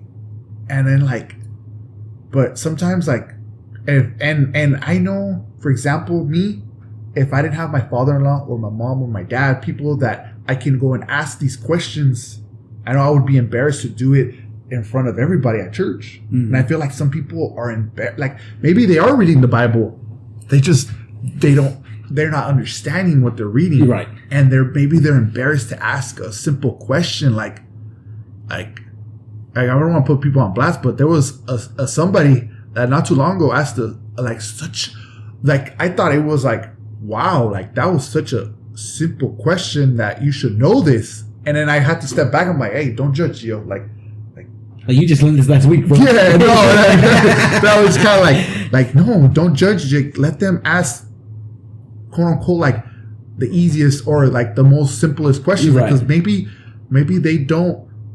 they're reading it, but God's not opening their eyes to that verse. Where I've told my wife, so like sometimes my wife, she'll be like, dude, like what does this verse say? And I read it and I just say these things. I'm like, whoa, and my wife's like, dang, you're right. Like and she reads it again. She's like, wow, that was crazy. And I'm like, Like, I know it wasn't me, you know? Right. But it's something that maybe, you know, sometimes, again, we're back to the same thing. Like, if I didn't have my father-in-law, I didn't have my mom, my dad, people that I can go up to and ask these simple questions, you know, I don't think I would be able to. And I feel like we have to get to that point where we have to grow, not just, you know, first start growing with that friendship group, a friendship with just me and you or somebody specific, and be like, hey, you know what, like maybe you have these questions, like, and maybe you're embarrassed, or you're like, like that person's way ahead. Like, no, like, we need to turn around and ask these questions, like, especially in the Hispanic culture. Like, I feel like we don't like asking questions. We don't, bro. We're too prideful, bro. There you go. There's the word prideful. Like, I don't need this person. Absolutely. And I feel like we need to break that cycle, especially in our youth, because I feel like and again, we go back to the same thing. I'm very grateful that the people around me, the spiritual leaders around me, that like my mom, my dad, that they fed me all these things. Mm-hmm. But there's other people, like maybe in our youth group, that I'm telling them these things, and I'm like, you don't know this. Yeah. Well, that's my biggest struggle with a lot of the times whenever I'm preparing my lessons. I'll go through, and whenever I'm making the lesson, I want to teach them something. Yeah. But I also ask myself, there's a chance that the basic principles of what you're teaching, they don't understand. Okay. So I have to kind of bridge the gap of the simplicity of it, but at the same time, I don't want to just make it to where, let's just to give you an example. Let's just say we're talking about David and Goliath, right? Yeah. We all know the story of David and Goliath, but there might be someone that doesn't. Yeah. Yeah. So if they don't know that story of David and Goliath, and I am trying to give them the context of it and tell them like the character of David, or trying to give them the attributes of this and this, or this was what the Philistines were going through, and this is what Israel was going through, it's not going to give them any kind of edification because they don't know the fundamental of it. Okay. But at the same time, the ones that do know that core story, they're going to be bored. They're going to be exactly like, hey. Right. They're going to lose interest because I'm not giving them any substance for them to grow on. And so I'm just, my struggle is trying to find that middle ground or combine the two of them, which is why I'm telling you, like, I really want to go through and find a way of growing up with what we've already learned and taking it and implementing it. That's not easy. And going back to that, like, we're not going to throw out names and stuff, but I've had arguments with certain people and our youth that they'll be like, hey, Gio, like, dude, like, you need, your lesson today was cool, but like, we didn't learn anything. And I'm like, I understand, but you got to understand, you're not the only one in our class. Right. You're not, I gotta figure out, like, I learned quick, like, hey, you know what? Certain people don't know certain things. I have to tell them, hey, you know what? David picked up a rock and swung it and kills Goliath, And there's people out there that maybe that they don't know that. Right. And I need you to understand, like, hey, I get it. I understand that you know that. But I have to be able, like I said, like, we have to kind of like mix it in, try to dumb it down as best as possible. But, but they were like, hey, you're dumbing it down too much. And I'm like, for you, but we got to understand there's other people out there that they need that. Yeah. Because if I try to throw in more things, they're going to just be like, lost. Yeah, absolutely. Like, so it's just, it's hard, but we got to go back to the same thing. We have to, and also I guess frustrating when I'm like, you guys have any questions, concerns, comments, and nobody says anything. I'm like, all right, cool. You guys got it down, Yeah. Well, that's why I did the same thing at the very end. I was like, is anyone confused? I'm like, because the last thing that I want to do is confuse you.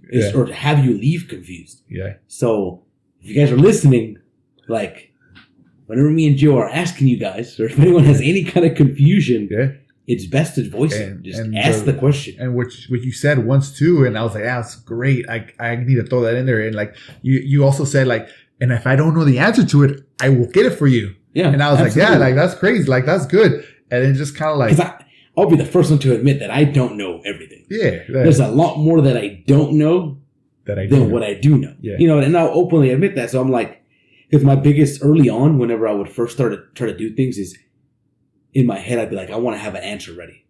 If someone asks me a question, I want to be able to give you an answer like that because I don't want you to think that I don't know anything. Yeah. And now I'm on the opposite, and I'm like, I would rather much, even if I do know a little bit, I would rather much tell you, like, hey, I'll get back to you. Yeah. And I will, whether it be go home and look stuff up or read the Bible or send you a verse, or at that point, give you an answer that's going to take you somewhere and edify you, instead of me just giving you something off the top of the head. Yeah. Being like, oh, this is kind of along the right lines. You know what I mean? Yeah. And it's just like, I don't know. And I feel like that's one thing I guess we have to, I don't know how we got here, but yeah, that's one thing. Oh, you're talking about the youth. Yeah. We need I see them and I'm like, I see so much potential from you guys, but at the same time, it's like,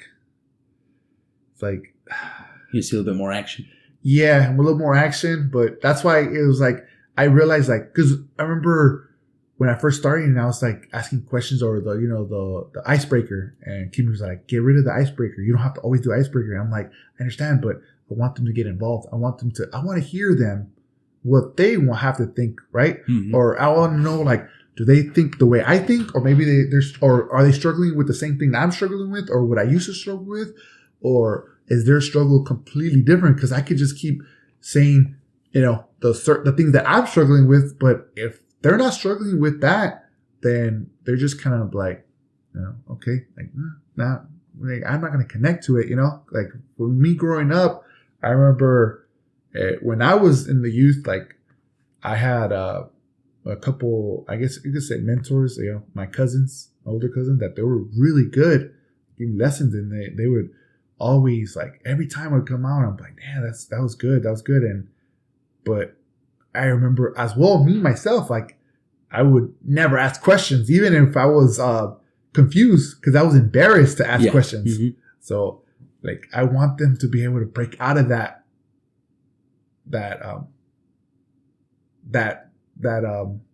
cycle where they just like, hey, you know what, like, or just pull me to the side, or maybe somebody, like, also the people, like, everybody in general at a church, like, maybe they are doing it and we don't know. Mm-hmm. But like I said, like, that last time, like, we had that thing, and I'm just kind of like, my goodness, like, I'm like, dang, dude, like, we gotta work on this. Yeah, we have to work on this as a church, as a whole. Yeah, as a whole. And I just feel like sometimes I feel like sometimes where I'm giving my lesson and I'm just looking at them like, either I don't know what I'm saying, or they're just completely confused. And sometimes I'm just like, hey guys, like, what do you guys want to talk about? Or what do you, like, I'm asking them, and they're just like mutes, and I'm just kind of like, okay, well, I'm going to, whatever comes to mind again, whatever God gives me, I'm going to talk about. Yeah. But, it's just, but it's, they're growing, but I guess we could say, like, there's so much more we can do. And I feel like I don't want to push them, but there's so many more youth out here, Yeah. There's so many people out here that I remember we started going out and we started, like, evangelizing around our church and stuff. And, it's tough. It's tough when you go out there and you're inviting people and nobody comes. You're just kind of like, God, like, what's going on?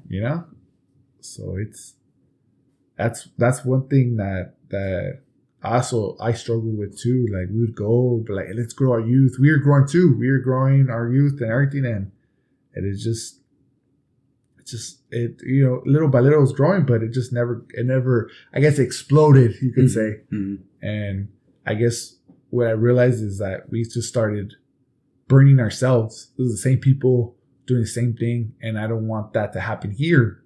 Especially right now that there's a fire going. Like, hey, let's grow.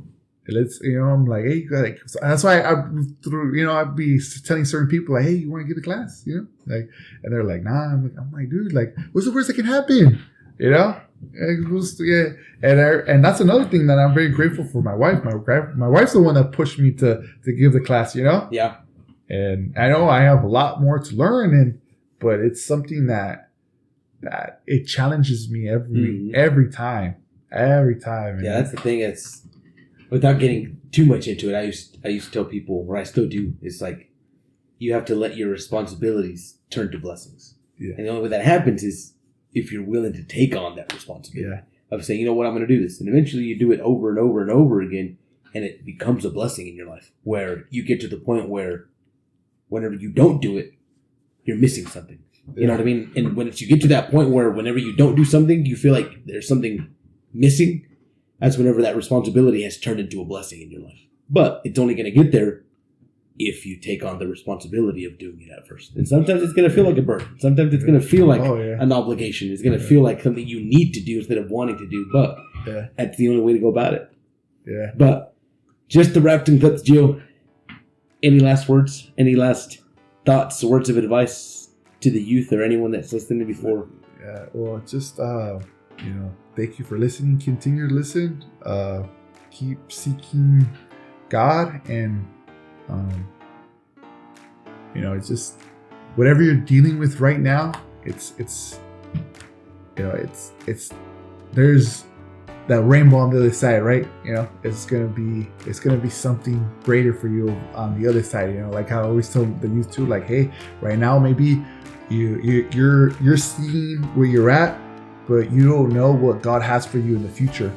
So it's not the end. Maybe whatever you're struggling with right now, just understand that God will help you get through that struggle,